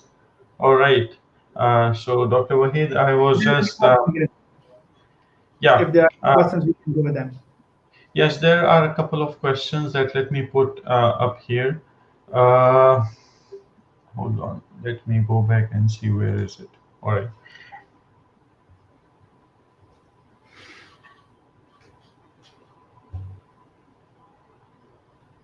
Okay. Could you read it for me, Faizan? Yes, so this question is from Heather Abbas. He is saying that in institutes where the teaching using case studies is not in vogue or maybe not common, engaging bachelor students in cases having a length of more than a page and a half is really challenging. Kindly advise. Uh, yes, as I said, you have to look into the culture part as well. If this support from the institution is there, then it becomes far more easier for you to use the case method. But if this support from the institution is not there, it really becomes difficult at times to go with the case method. But as long as using cases that are really uh, very short cases, that we call them caselets, is still easier and manageable, because a 1.5 page case, usually you find some cases in the at the end of the chapter sometimes. So you can use those cases to create some uh, to create some kind of the environment for discussion, and then you discuss the whole topic in light of that example. Mhm. But Uh, the problem with those chapter and cases is that those cases are very limited in their information. So they might not help you to cover the full chapter. They might help you to cover a particular topic. That's the that might be the limitation of those short cases. But you can use them, because this, I believe, will be your discretion as a teacher to use them. So you just can create some kind of discussion over there quite quickly. all right. Thank you, Dr. Wade. One more question and related, so maybe you can take this as well. Uh, you'll be surprised if you know the class size in IB. They are still using cases. What we are doing is in our university, in Sakkara IBA University in Pakistan, what we do is we just keep a case class size up to 30 to 35, right? 35. Mhm. And in that kind of the class size, it is really easier for you to manage a track of the discussion, and even to manage a track of every of the student. So you have all the Mhm. data of the students, and then you go back and record their CP on everyday basis. That becomes easier.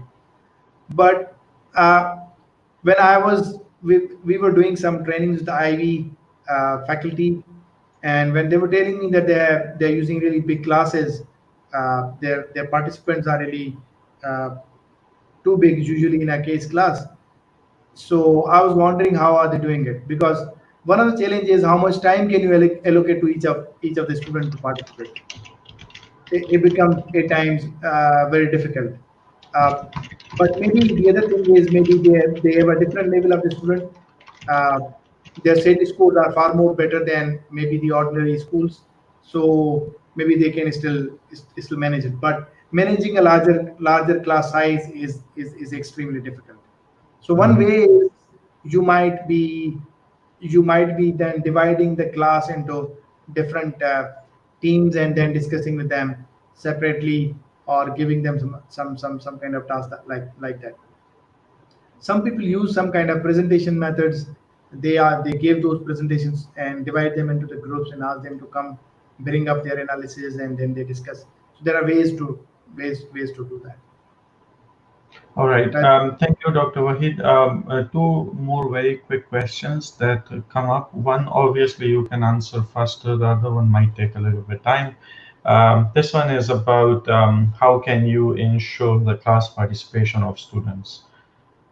yeah, I think I'm still not up to here, but because Farhan seems very excited, so let's answer this. So there are two tips for this particular question. I personally believe one is you need to have a seating plan. So what we do over here is that we have a seating plan at the start of the semester with the fixed place for every student, along with his or her picture, name and the picture. So when you use this for some time, you'll be able to recall who's where. The second thing is every student is supposed to have a nameplate in front of him or her, and that nameplate helps you recall and call their names in the discussion. So you say Faizan again and again, again and again. Maybe after 2 days or two sessions, you'll be able to remember half of the class. Then the third thing is that's very much relevant to what Farhan is asking is that you need to immediately go after your class. After your class, you need to immediately go back and sit upon the class participation, because at that time you can quickly recall who was discussing what, because you just finished your class. Now you are looking at the sheet class participation. You can recall if you have a manageable size of the class. That's the But if you give a gap of 2 days, you won't be able to recall except a few extraordinary people in your class. That's that. And if you still feel that you have difficulty, then you should really ask your program office to provide you some assistance on grading. So maybe you have someone else who's helping you to record certain things, and then you discuss with that colleague or with that PhD student or somebody who's the experience, and then you're sitting after the class with him or her and discussing what went right and what went wrong. So it will give you more hints to recall what actually happened. Mhm. And in some places, which is very rare, is that people do recordings of the session and then they look back at the. But it takes a lot of time. It's time consuming and it requires more resources. So that's how you can handle all that. So you need to go Mhm. with a strategy that you believe is workable for you. There are a couple of very good questions that just came. So, do you want me to continue with questions? Because I feel this is also very useful for the participants, or do you want to continue with presentation? Maybe something otherwise we might not cover. So because of questions we're covering it. So I think that's okay. So let's take Okay. a question and then we move. Okay, sure. So there's one question. This one is a quick one, I guess. Which level of studies case study teaching method is more appropriate, I guess, for graduate level or undergraduate level? I think I answered Amna's question already, and while I was talking about MBA and BBA programs. Uh, Hmm. so when you're teaching a case in your MBA program, so uh, largely MBA programs they require students to have some industry experience, 2 to 3 years industry experience. So in the MBA program, you can start using cases from the beginning. Hmm. But in the undergrad programs like BBA, BS, and all that, I think you you need to do two things. The first thing that you need to see that you should use cases in the later stage of the of the program, maybe in the last 2 semesters, 3 semesters, because up to that level they will develop certain theoretical foundations. That's the one thing. The second thing is up to that level, they will do at least 2, 3 internships. So they will have some industry experience as well. So they will be better able to, but still you have to you have to be careful in case selection, because the level of complexity for this kind of the program, for this kind of audience, should be should be high. Level of complexity should be high for these kind of students. That's where you All need right. to take. Thank you, Dr. Waheed. One more question is from Sarah Zafar.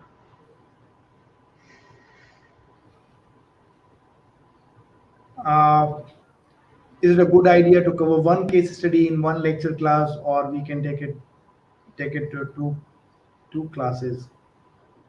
Uh, so I think the question is, can I use the same case study in two classes? So I don't think so. So what do we do uh, largely is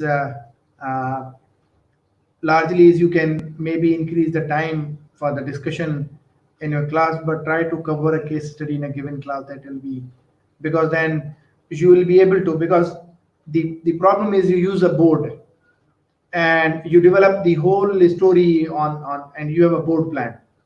So you say that on the left side of the board, I will be covering the demographics about Saudi Arabia.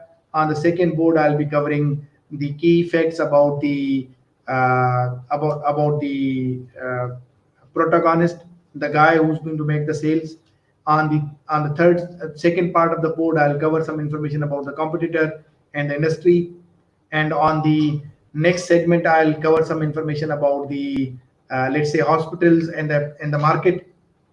Now you have covered 4 5 segments, and the last 2 segments are remaining, and then you leave the class and then you come back on the other day. It'll be difficult. So it is better to cover the case in a given class. Maybe you need to change. You need to make. This is why I said cooperation from the management is extremely important. Mm, From program office is extremely important, so that you can actually do it in the right way. Otherwise, you will lose the essence, because you might not be able on the second day, people might not be able to go back and look into what were the facts about Saudi Arabia, or about the culture and about the person, about the competition, about the market. And then all of a sudden you now want them to critically appraise the skill of an individual in terms of his sales approach or about his understanding of the culture.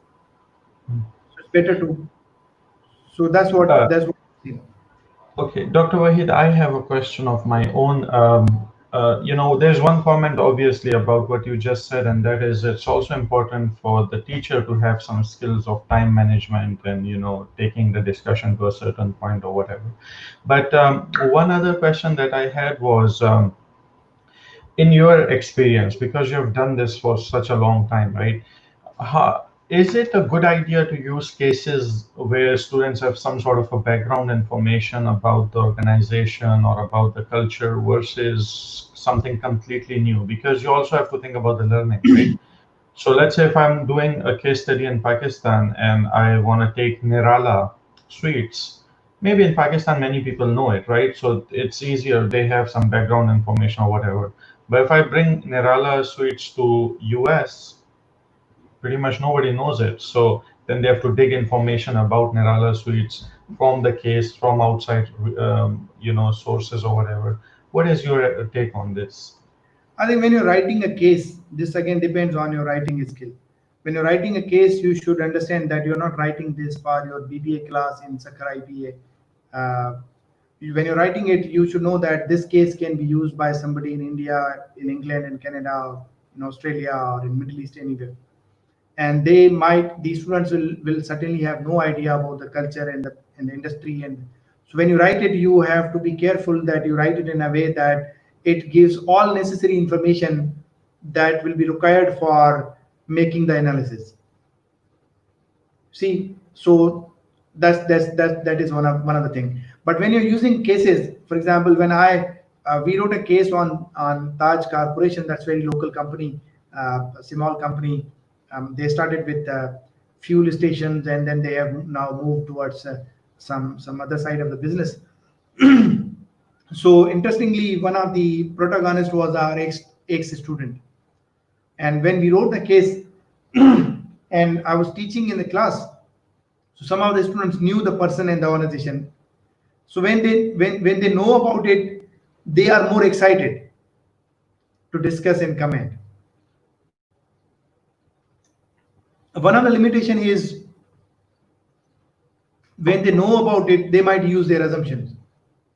So as a case teacher, you have to help them differentiate between identifying the difference between assumption and the fact.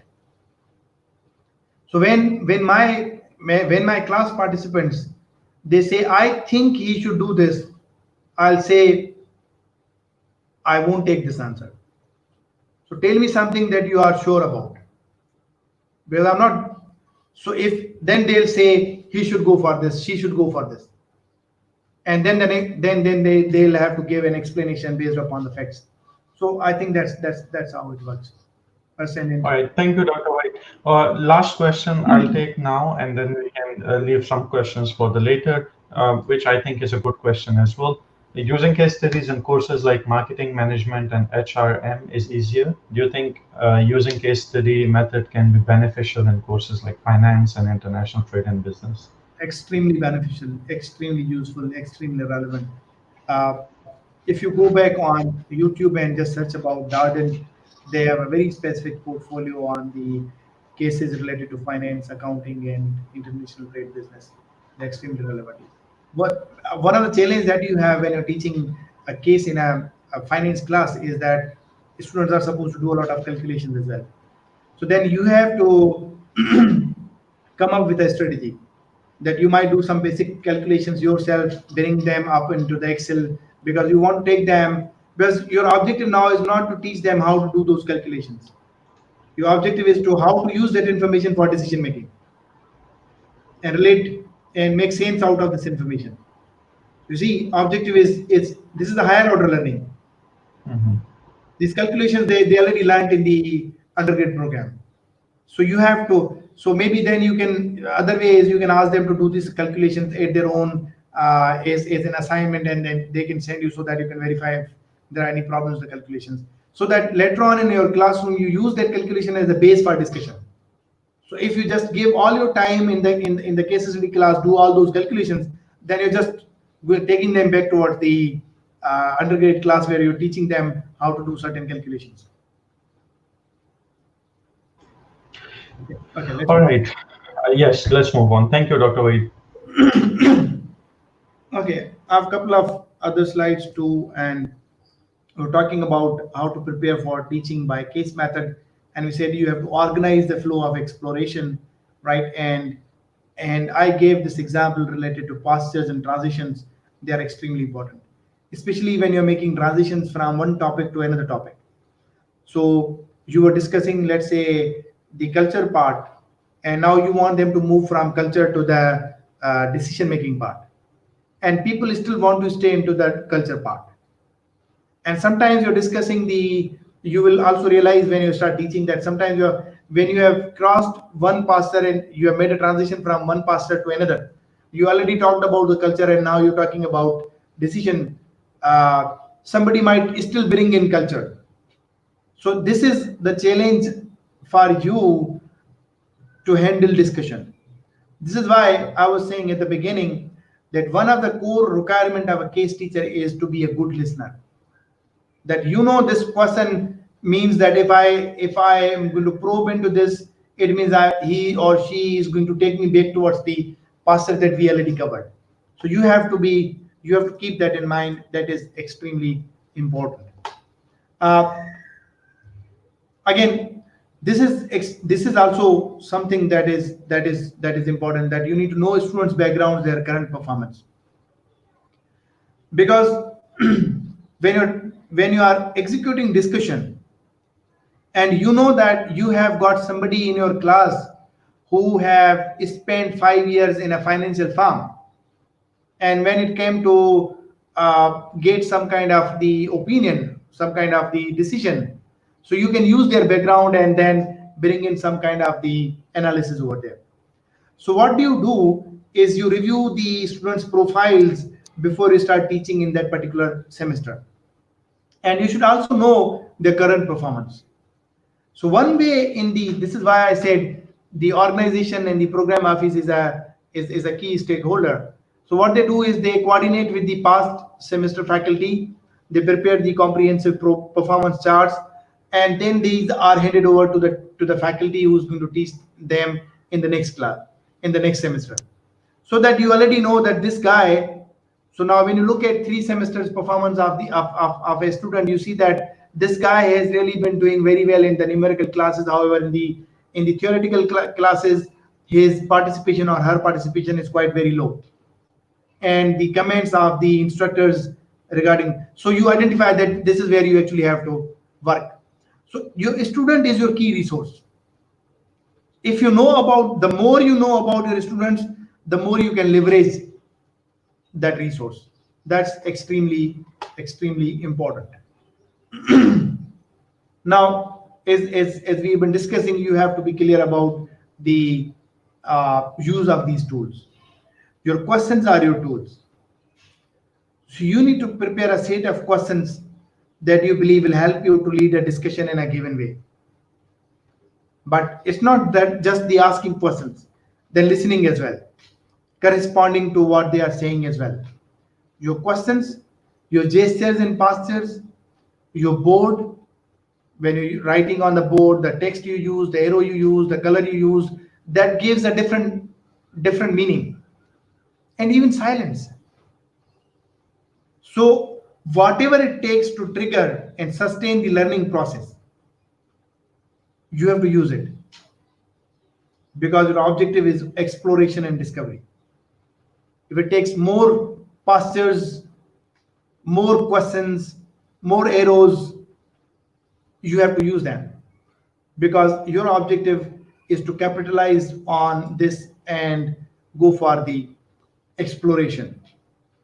Something that they can come up with, something new that they can create, something that is not actually obviously, that is not very obvious in the case study. This is again important, class layout. So you have a kind of layout where a sort of U-shaped kind of layout. You can see those layouts in Harvard and Stanford classes, and you see that the instructor can move from one corner to the other corner, from one student to the other student. It gives you some space. So this environment, layout of the class and the space to write. If you just have one board and you have 5 6 segments, you won't be able to use that. This is why I've been saying it again and again, that support from the institution and the management is extremely important. Then the second factor is time to prepare for the content and process. So as a student, you have, as an instructor, you have to prepare for the content. You have to read everything. And then the process. So this is a 3 to 4 times of the class session time. So if you're teaching a 70 minutes class, then you need to give 3 to 4 times more, I mean, energy and the time towards the preparation and the preparation for the process in the content. You need to align, these are my teaching objectives, these are my questions, this is how I will open the discussion, this is where I will make the transition. I will give 5 minutes to this segment, I will give 20 minutes to this segment, because this segment is more relevant to my theoretical objective, so I'll give more time. And I will give 5 minutes to this, because this particular segment involves more discussion and discovery and analysis. And you see this whole preparation, and it does not stop there. You read the case, you prepare the teaching plan, you review the teaching plan, you revise the case before going into the class, you teach the class, then you come back, you do your CP, and then you start reflecting what went right and what went wrong. And then you have to think of everybody in your class, because this is your responsibility, helping people develop those skills. So you see, this is academic leadership. So this is a resource intensive method, and it requires serious commitment of resources. And what are those resources? Faculty and the physical environment. If you have physical environment and you do not have the faculty, that kind of commitment, you cannot do anything. If you have faculty and you do not have that physical environment, you'll have a lot of problems in achieving what you actually want to achieve. So it's like you have resource that can play squash, but you do not have the environment. It's like you are playing badminton in open air when you do not have those resources. Resources are extremely important, both faculty as well as physical environment. The issue is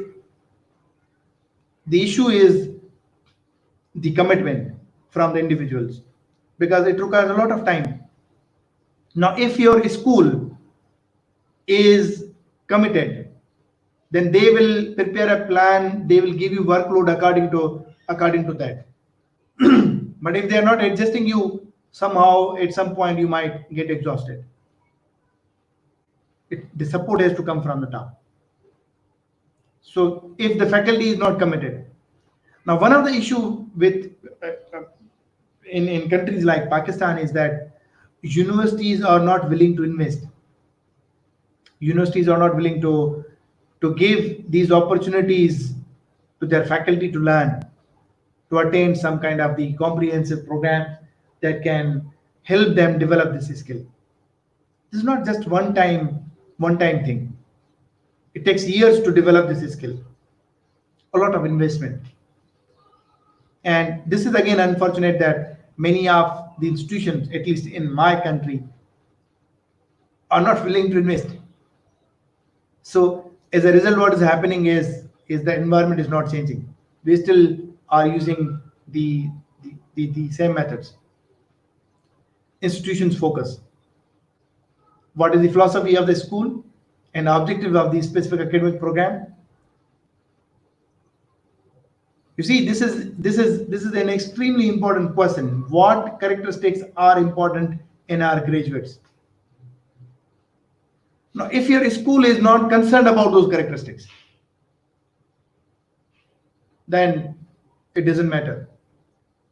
But if your school really is concerned about those characteristics because employer is concerned about them, then the institution will give some focus. And again, what is your unique identity as an institution? So you have to look into if these factors are seriously considered, then case method can work very well in the organizations like that. Otherwise, it is going to be difficult. As a faculty,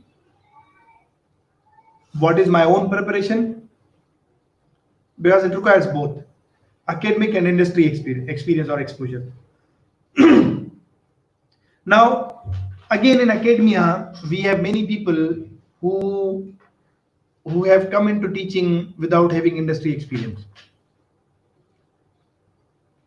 because you couldn't get an opportunity. Case writing in itself is an opportunity.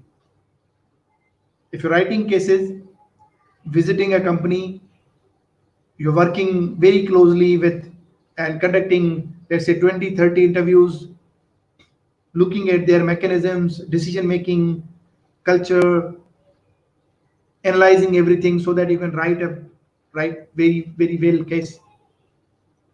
Is this not an exposure of the industry? So this is an extremely important aspect of getting exposure. Encourage your faculty to get into the industry, write cases. And they'll know about the industry. They'll know about managers. They'll know about their issues. They'll know about their culture. So this is one of the very good way to engage your faculty in obtaining and acquiring industrial exposure. So if you really want to be good case teacher, start writing cases because it will give you some industry exposure. Then you have to look into what are my strengths and personal preferences. Try to know yourself. Is it something that I really want to do, or is it something that I really cannot do? Maybe speaking is one of your skill, but for many of us, I'll start from myself. Listening is one of the things that I really need to work on. Know yourself. so that you can work on it. And the second important thing is you need to have people in your circle who really can give you feedback so that you can improve on those factors. And then you have program design and curriculum, flow of courses and their linkages.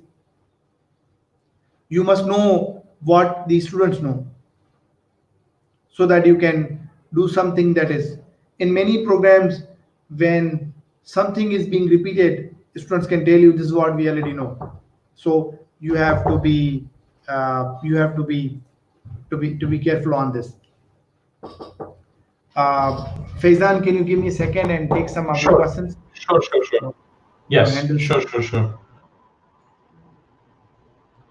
Um, okay, so some of you asked about the certificate. I did put it on the banner in the video. So what will happen is I'm working on the quiz for this session, and the quiz will be multiple choice, 10 multiple choice questions. Not too difficult, obviously, just to make sure that you have really listened to it, because certificate brings some value, and I don't want to give certificates for no reason. So the certificate will be issued by M3 Center at University of South Florida, and if you can achieve at least 70% scores. So just make sure that tomorrow, and because of the time difference, so make sure that within 24 hours, come back to this video on YouTube and check the video description. So I'll provide a link, and you can just simply click on the link to go to the quiz, take your quiz, and if you get 70% marks at least, then you will be issued with a certificate. All right. So, yep. What to me? Yes, Dr. Wade, please. Okay. Dr. Wade, there's one question before you start, because you're talking about this. And this one was, what do you mean? What do you think? What do you mean about knowing student profiles? Knowing a student's profile, it means that the background of the students. In MBA programs, normally around the world, we expect that the students will have some industry experience. So you want to know where they came from, uh, what kind of farm have they worked, at what level have they been working, so that when you execute discussions, you have in mind that there we have somebody who has worked in the insurance industry, and this case is about insurance industry. So you can use experiences of that person to make this discussion more relevant. So knowing them about in terms of their experiences, and then knowing them in terms of their current performances if they are not in the first semester. Right. There are a couple of things that normally I do in my classes. I don't know, maybe this can be helpful to some others. We do have the learning management system. I guess everybody these days is using some sort of a thing like Canvas or Blackboard or Moodle or whatever. So before actually the class start, I create a short discussion where every student have to create a 1 to 2 minutes video talking about themselves. What is their background? What do they do? Some, their work experience or whatever, and each student have to watch all those videos and comment on them. That way students also get familiarized with each other. That's number one. Number two, if I do case studies, then what I do is I give every student a sticky note, and they are supposed to write one of their best qualities on that sticky note, and then we put them on the board, and then students are required to go and pick up mix and match sort of thing. So that way, in one group, there are people with different type of qualities. So just some ideas to float out there. Okay, that's good. That's really helpful. Dr. Moving. Wahid, before you move forward, just one other question for you. Are there any open access case study websites subject wise? Do you know anything? Yes, I believe Dr. Abnawaz, as we've been talking about the Harvard educators, you just Google it, All they require is that they uh, want you to create a profile on their website Mhm. and provide them a link of your university's website that confirms them that you are an educator, and you should use your official email. That's the requirement. And then they'll give you an access to download cases on any subject you want, as many cases along with the teaching materials you want.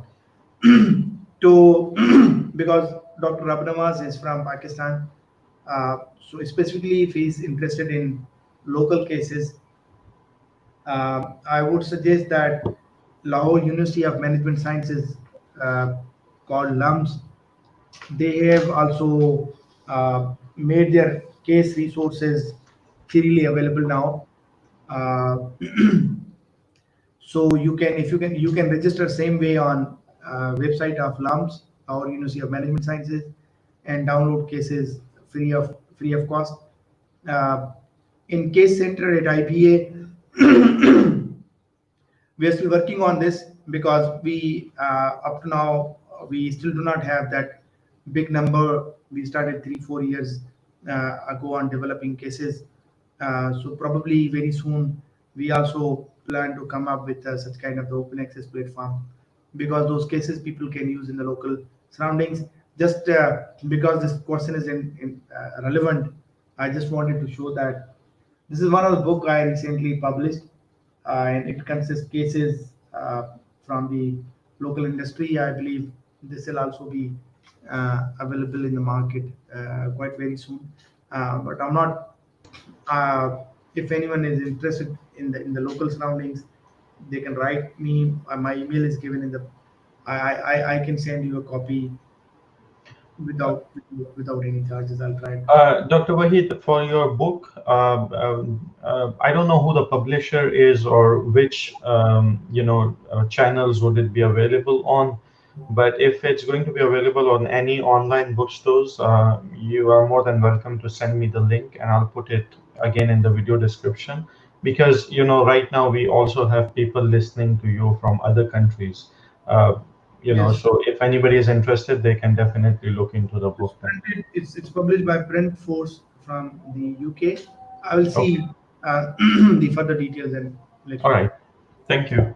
Moving on. Then we talked about objectives and linkages to their programs, and uh, this is about the specific course that you are teaching. So you need to see the key learning objectives and the related linkages to program objectives and other course related objectives. You also need to look into the student evaluation processes and the kind of instruments they are using for evaluation, student backgrounds, just like their education experience we were talking about, then flow of themes in your course that you are teaching, and student seating plan. Seating plans actually give you some kind of wings, so that you can create an environment where you ensure that everybody is given a right opportunity and participating in the classes. So these are some course specific preparations that you need to do when you actually intend to teach using case method.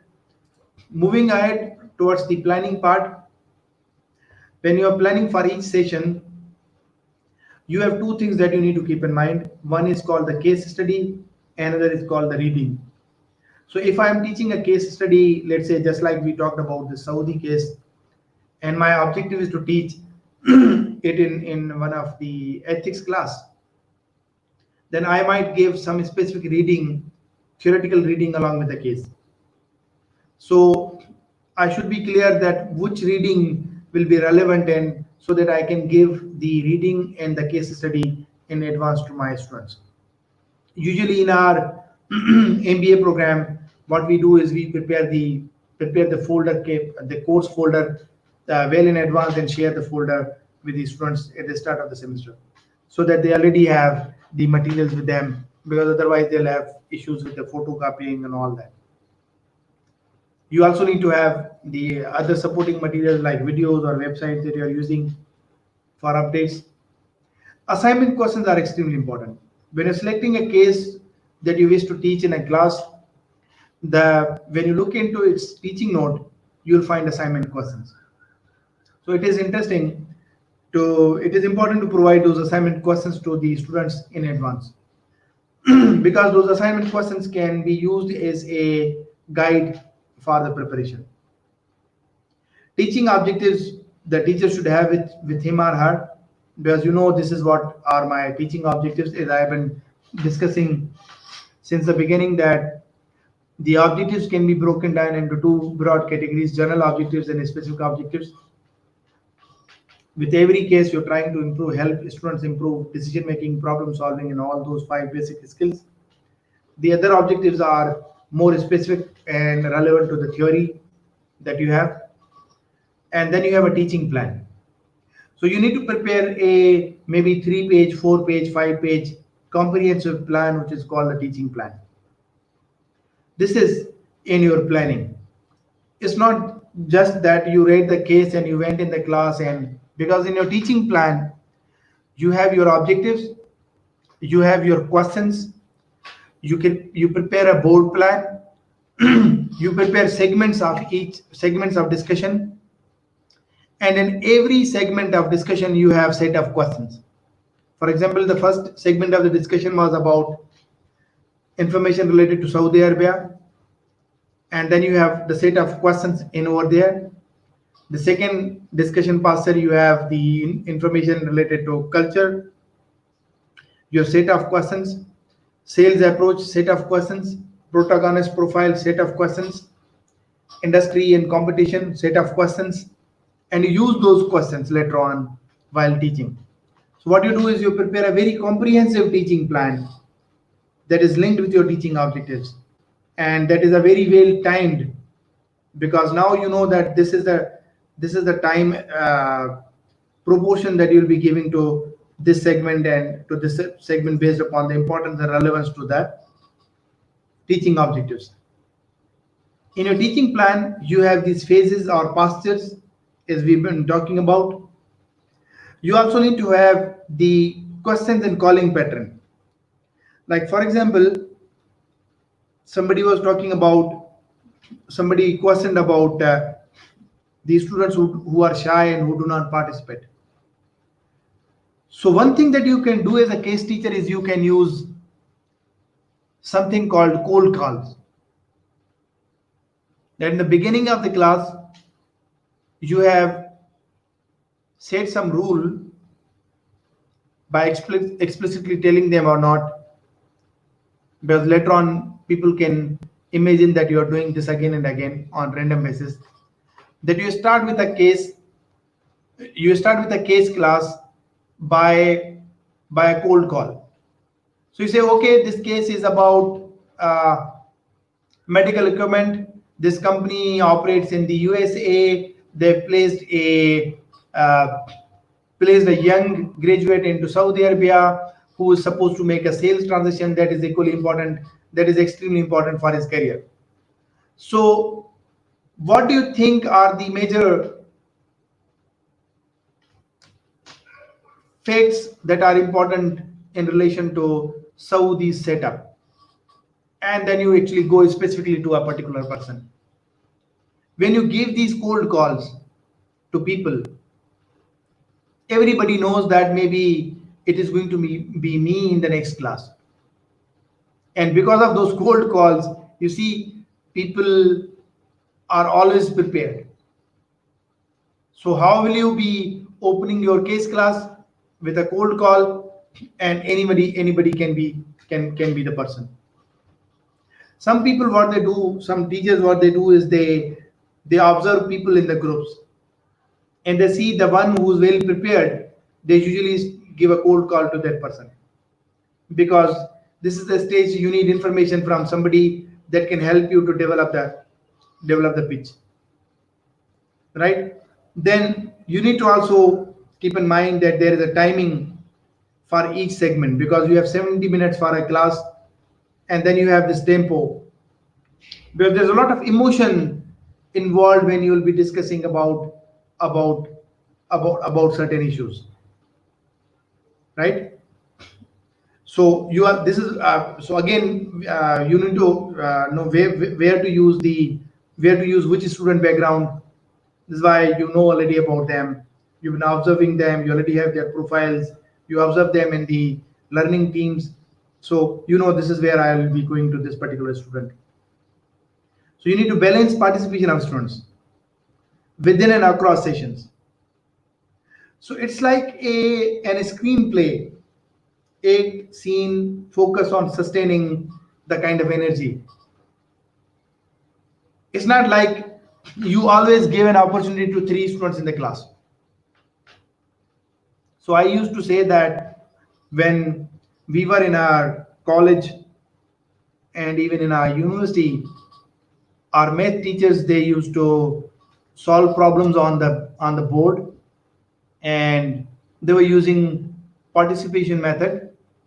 They were asking students, what do you think 2 plus 2, let's say, equal to what? X plus y divided by z, let's say. And there were some people who were sitting in the front, and they were always giving them answers. With the help of those four students, the teacher always believed that my answers were always coming from the student. Therefore, I was using a participation centered class, and therefore I know that everybody understands. So I was using a question, uh, I was using a statement that our teacher has created a problem by solving a problem. So he solved the problem with the help of those students, but he actually literally created a problem for people like me who were not actually participating and involved into it. So you should know who's involved and you should know who's not involved when you are using this participation approach, because you are building them with the help of participation approach. The ones who are ignored, the ones who have not been given opportunity, the ones who are not participating are the ones who are not developing. That is why you have to use every way to bring those people into the drama, into the drama or into the play. You can use specific rules like devil's advocate. You can ask people to vote. How many of you believe this guy understood the culture? How many of you believe that this guy should now offer a bribe to the director purchase? How many of you believe this guy should offer a trip to the US to this guy? And then you look at the votes and then you start. So you will have an idea how many of the class is on one side. And so that you can actually divide them, play a devil's advocate, create some kind of tension, and help them challenge each other's. What it is, you grill them, right? You can use any tools you want, videos, graphics, sometimes slides, and even at the end of the day, you can even use case updates, what actually happened in the company. Remember, answers are not our problem. What is our preference is a process. We involve people in the process. So I was I was hearing from a Harvard professor. He said, I'm only satisfied when I see that when I finish my case class, up to next 30 minutes, the students are still discussing. And if they are not discussing, it means I'm not satisfied with my class. So you see, this discussion goes on. This process of thinking, analyzing, evaluating, see, it goes on because you don't give them any answers, because that's not what you are there for. You're not there to give them answers. You're not going to tell them this is how they decided. You're helping them involve into a process so that they can improve their thinking and critical thinking and problem solving skill. You need to pick up the mixed tools and techniques that help achieve the overall objectives in the specific situation.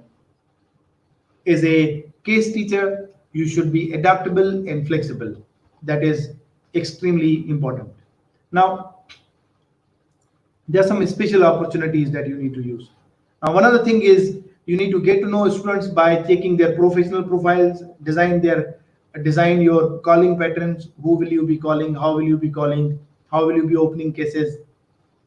Right? Encourage students to share their knowledge, experience, and perspective. That's again important, extremely important. Encourage alternative points of view. If somebody says that he understands the culture, find out somebody who says he does not understand the culture, and bring in the analysis of both of the parties and see the difference. So you see, devil's advocate is actually helps you to enrich the discussion. Trigger those not contributing to the class discussion using cold calls or warm calls. You have to use a lot of energy. Sometimes you can even invite the case protagonist or the somebody from that company as a guest speaker to share their experiences and relevant knowledge and perspective. That is something that a lot of universities are doing these days as well. So you can also use that, especially when you're using cases about the.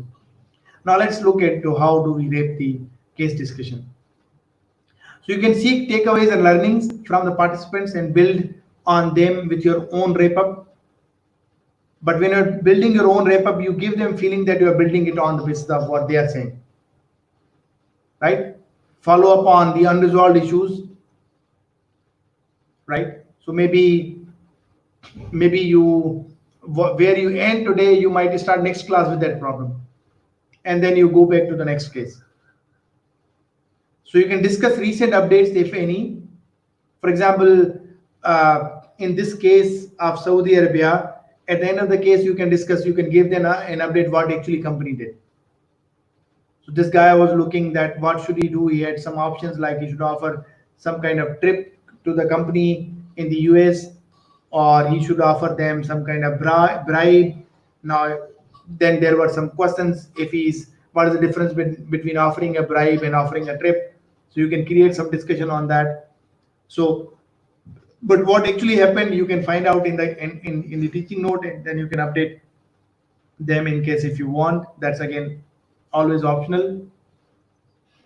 One option is you can use slides if needed to summarize discussion and analysis, to connect case analysis to the theory or framework, to link class discussion to the previous classes, and maybe you set the stage for the next class, to draw attention to relevant research of articles that are related in the same domain.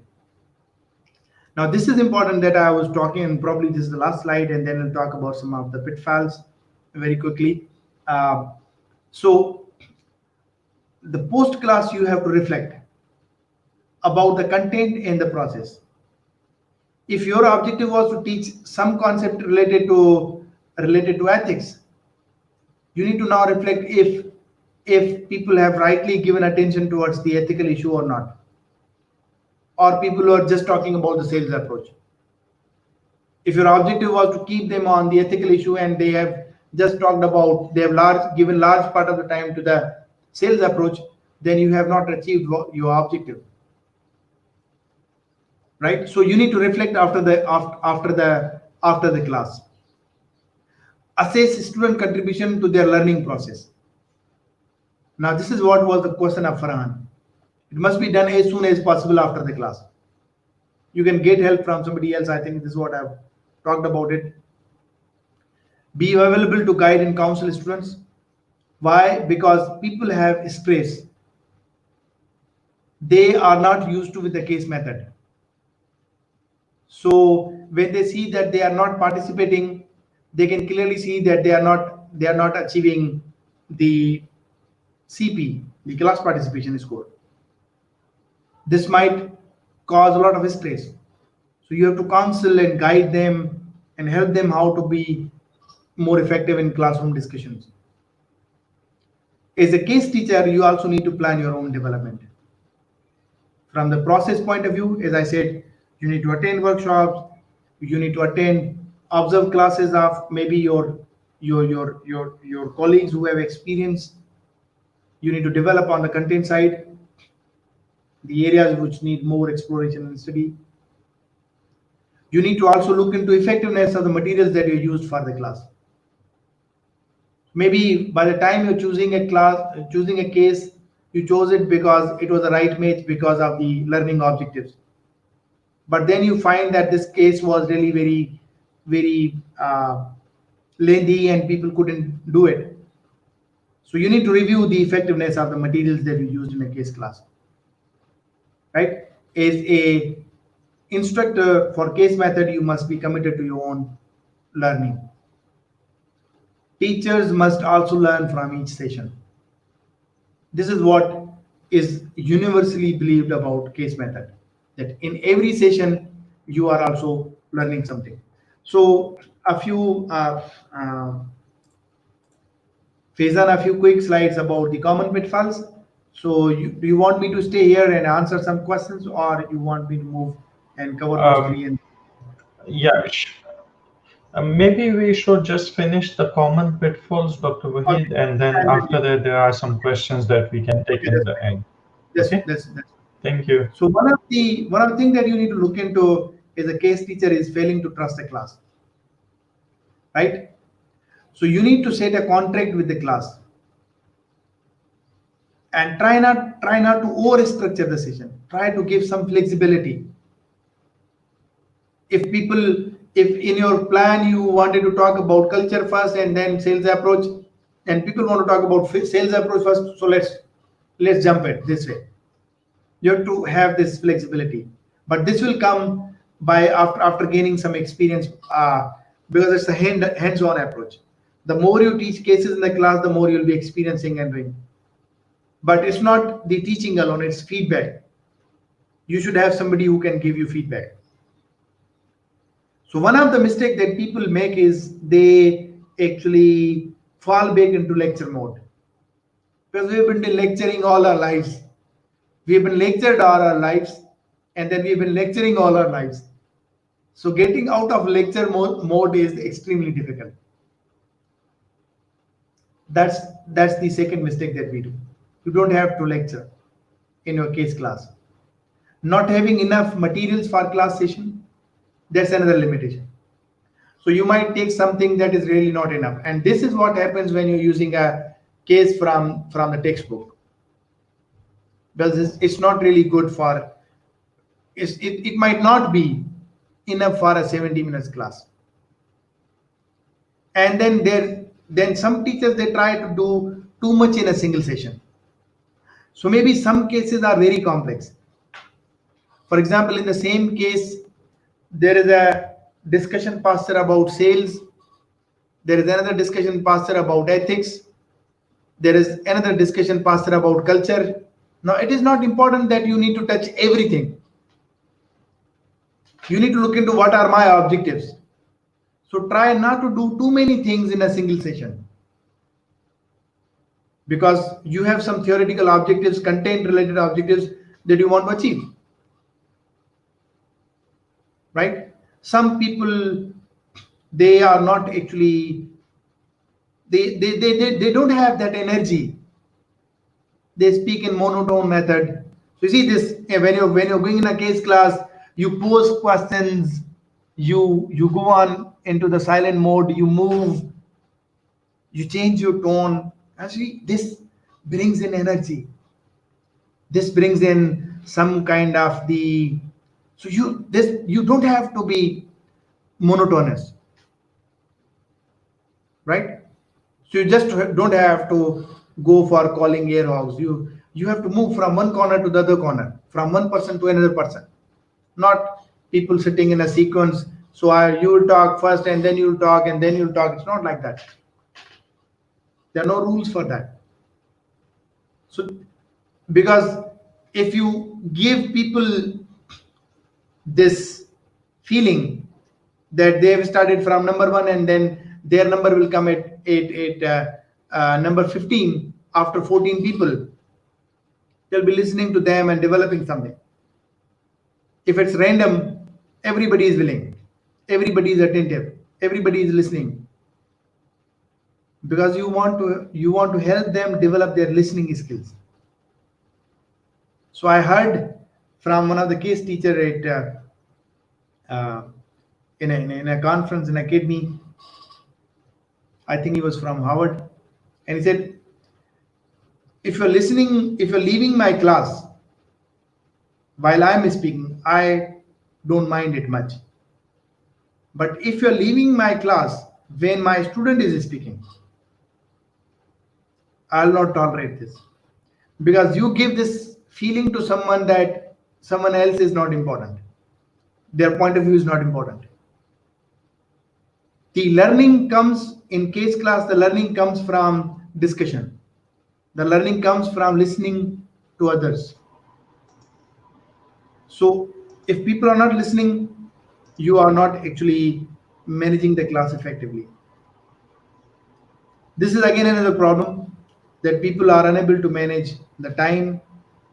They do not do the transitions very well from one topic to another topic. So the discussion becomes quite haphazard, and end of the day, students take a kind of impression that what is it that we were discussing. There's no clarity, and this usually happens when you're not prepared. A lot of teachers believe that teaching in a case class is easier because I will just be asking questions. A lot of teachers feel that I will read the teaching note and analysis is given there. I'll take those questions and ask questions. There's a lot of information in the case that is not given in the analysis. So you'll be confusing if you're not well prepared, right? So sometimes you use a case that is very complex. Students are not meeting its complexity level. Sometimes you have a case that does not have enough material for discussion. Sometimes you use the calling patterns that are not actually thought out. As I said, you just go from number one, number two, number three, number four. That's not. So you have a well thought out calling pattern. You know, this is the point where I'll use the experience of X. This is the point where I will use energy of Y. This is the point where I'll give an opportunity to B because B has not been participating. So you have a very well thought kind of calling pattern that you already have developed, and you use that. That's extremely important. Elements of successful case method teaching are similar to those for any other method. Now remember, this is my closing slide. Trust your students, focus on student learning and learning objectives, be prepared, engage people in the right manner, use the kind of energy that is needed, right? And remember, this is fundamental in case teaching, that there is no right answer. You don't have to give them answers. You don't have to tell them this answer is right, this answer is wrong. And people will come and they'll ask you, what do you think is that? So they'll tell you, tell us the right answer. So you said there's no right answer. And a lot of times in our trainings, teachers used to ask, they used to say, then what are you teaching if you do not give them any answers? And I tell them, you're not understanding the philosophy. I'm not here to teach them answers. This is not a typical math class. I'm here to invest into the process. So Mhm. I've given them an experience, a kind of simulation where they were involved as a decision maker, they were thinking as an employee of the company, they were thinking as a manager, and they were preparing to support what they think is right. There is no right and wrong answer. Why? Because in management, we don't have right and wrong answers. We can't help them remember those 210,000 or 10,000 answers, and then their life will be easy. Right? Remember, the first few sessions are extremely important to set the tone, because in the first few sessions the students will assess you. They will try to see what is it that you want to do. Mm. They'll also look at how well prepared are you. They'll also look at if you are coming up to your own promises or not. And when they see that you are committed, that you are on the track, that you are always involved, and that you are always using your energy, then a particular a particular platform will be set for that. So With that, Thank you very much, Dr. Wahid. I obviously put some comments on the screen. I cannot put all the comments that people have for you, thanking you for this well stated, discussion on case study, because there are so many comments. But we have a few questions in the end. So what I'll do is I'll put those questions online. These are some generic questions, and I think it would be good to end the session with some questions like this because these are a bit generic, right? So let's go. Maybe we can take 3 to 4 questions because of the time issue. I know it's pretty late in Pakistan right now. So there's a question from Shafkat Zaidi. Case study, is it a student-centered or a teacher-centered class? before I answer this question, I just want to say that I have given my email address in the slides, and I think my screen is still there. So Yeah, hold on. Let me bring back your screen. if any of the participants are willing to read more about it and they need some materials on case teaching, they can write me and I'll try to share some materials with them uh, so that they can develop some more foundations about this. Okay, coming back to the question, case study is student centered or teacher centered class.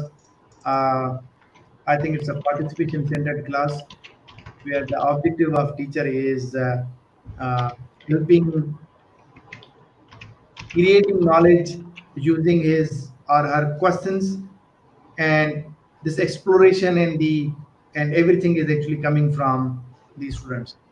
So it's ultimately student centered because you want students to develop those skills, those five basic skills. Let me repeat: problem solving, decision making, uh, analytical skill, critical thinking skill, and communication skill. But it is not only student centered. In every session, teacher is also learning. So I believe it's not only participant centered. It is a rather a discussion centered environment where everybody learns. Okay. Then this is another question which says, what advice can you give to a new lecturer on the case study method? My quick advice would be to start with the cases not as a full time. The first thing that you should do is you should use at least some cases in your classes so that you can see how it goes on. Number two, you should consult with some senior faculty around you so that you can actually have some discussion. Number three, you need to you need to observe some of the senior faculty, how are they teaching the case classes so that you can learn something from it. And number four, try to have somebody who can observe your classes so that you can have some feedback about what you're doing and how it goes on. Dr. Wahid, another question which would be relevant is on average, how many case studies are recommended to discuss in one semester? So if it's a case based program, for example, our MBA in Sakra IBA University is case method program. All sessions are in all sessions we use cases, but it again depends on how many cases you actually wish to use All right. and who have. Um, there's a question from Maria. Should we assign the case to students for reading prior to discussion in the class? So usually when you have a case that is a 1.5 page case, you can give them in the class and you can ask them to read it and then divide them in teams and if, depending on the time. Alternatively, what we do or what the world is doing, even Stanford, Harvard, and Darden and all those universities, what they do is they give case study and assignment questions to the students in advance. Mhm. So you ideally should give them 1 week in advance so that they have whenever they have time they can read it, but at least 1 or 2 days in advance so that they can actually read and then come prepared. So what is the process that we use over here in Sakara IBA is that we uh, give them a folder at the start of the semester, and when I am done with my today's class, I will tell them this is our next class, this is our next case. So they already know a week in advance that they what case they we will be using the next. And along with the case, they already have assignment questions. That's the second point. So when they come on the case day, what we do is we give 30 minutes, 25 minutes, ranging depending on the complexity of the case and the situation and the time. And we create random groups and we ask them to discuss the case from beginning to the decision. So they discuss the case in the group so that they can develop a better picture about the case and the problem and the protagonist and all that. But after this 25 minutes, those groups are disbanded and then they will go back to their actual seating plan and then they will have to behave as an individual. Hmm. And then we do the classroom discussion. I believe those learning themes are very helpful because people come up with a better understanding about the case and then they contribute well in the case class. Thank you, Dr. White. There are two questions that are a bit critical. Maybe you can, I don't know if you want to answer or not, but let's see. There's one question that says, how much our universities are ready to provide environment to case study method? I believe it is a. You better ask Imran Khan about this. So, uh, or HEC chairman. It again depends upon the universities. It varies.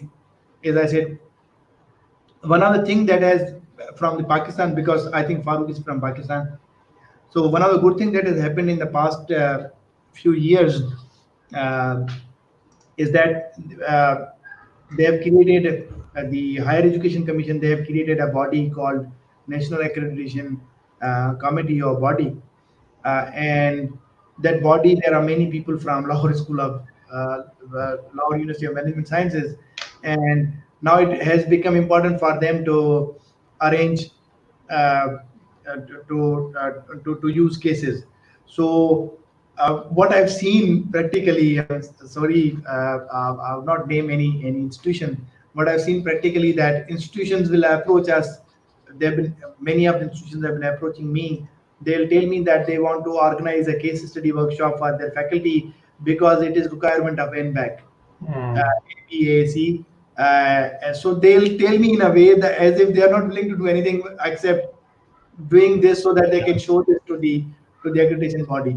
So it varies. I can tell you about my business school, and what we have done is we went on building an entire. We went on creating an entire physical infrastructure, a physical setup that supports case teaching to doing everything. We've been sending people abroad for training so that they can develop this skill so that they can do well. So there are many institutions in Pakistan like IBA that are investing very well. LUMS is investing very well. Met their faculty in many workshops and over there. So some institutions are really doing well. Some institutions might improve eventually because this is going to be competitive in the coming days. right. Thank you again, Dr. Wahid. I know you are very busy, and I know you are, doing a lot of research projects and things. So especially thank you for taking out time and a lot of time, actually, 3 hours to do this workshop.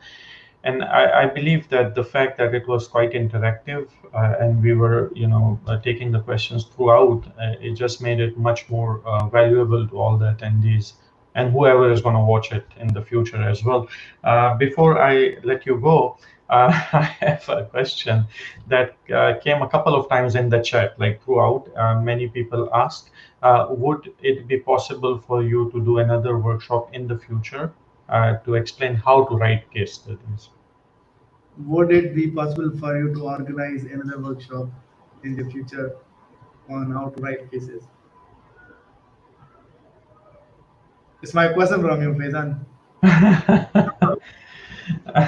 Yeah, so I mean, yes, we can definitely talk about it. I know it takes a lot of time, and obviously, because the viewers are from so many different places, then the time issues are big. I've thrown But ball in the court now, so maybe we can plan after some time, whenever based upon your convenience and other commitments, and sure. looking at one. So generally, we can agree that yes, we will do it, Hmm. but we can decide timeline later on. All right.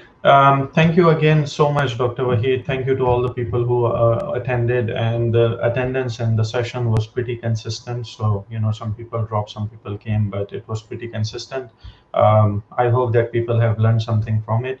Once again, for the certificate, I will provide the details within the next 24 hours in the video description. But the certificate is going to be contingent upon 70% of score in the short quiz. So it would be 10 MCQs and we should be good. Thank you, everybody. Thank you, Dr. Faizan, Wahid. before you just end up the Yes, meeting, I'm really grateful for this opportunity. I can see that you're putting a lot of effort on every uh, other day. What I see is you're bringing in people, let it be a reviewer or an editor or someone from some with some certain expertise, and then organizing all this, coordinating with all those people. We've been talking about this session since very long, and then approaching those people, planning all this. It takes a lot of effort, and then now uh, I was just thinking that you'll be conducting quizzes and then uh, awarding certificates on them. You are really doing a great job, great job. thank Uh, you, Dr. Wahid. You bring a good point. I just want to explain it because there are some people who are listening, and I've got this message many times. To be honest, you studied for your PhD in Malaysia. I did the same, and I believe Malaysia is one of the best places to offer PhD because people do learn a lot. And the environment is very conducive. However, unfortunately, because I'm from Pakistan, you're from Pakistan, you know how people look at Pakistan abroad. This is the image problem. And then again, when you go to developed countries, you see that people really look down upon PhDs from non-developed countries. So I struggled a lot with resources in the start, like having access to resources and things like this. And now I see that many people in Pakistan, in India, in Malaysia, in some countries which are developing, right? Amazing researchers, amazing students, amazing scholars, but just having issue of access, access to resources. So that is my main motivation to do all this, just to provide access to people, to scholars like you. I'm pretty sure your email will start getting filled up with a lot of questions. And then it's very interesting since we started doing this. I have a lot of regular listeners from different countries that just attend all these workshops, and then in fact, I even know people who actually play these videos in their classes for their students because of not having access otherwise to these type of things. Nothing special about me. All the thanks go to people like you who are actually willing to share their knowledge with a wider audience. So thank you. Thank you, Vedant. Thank you very much. Thank you. Take care, and everybody have a good day.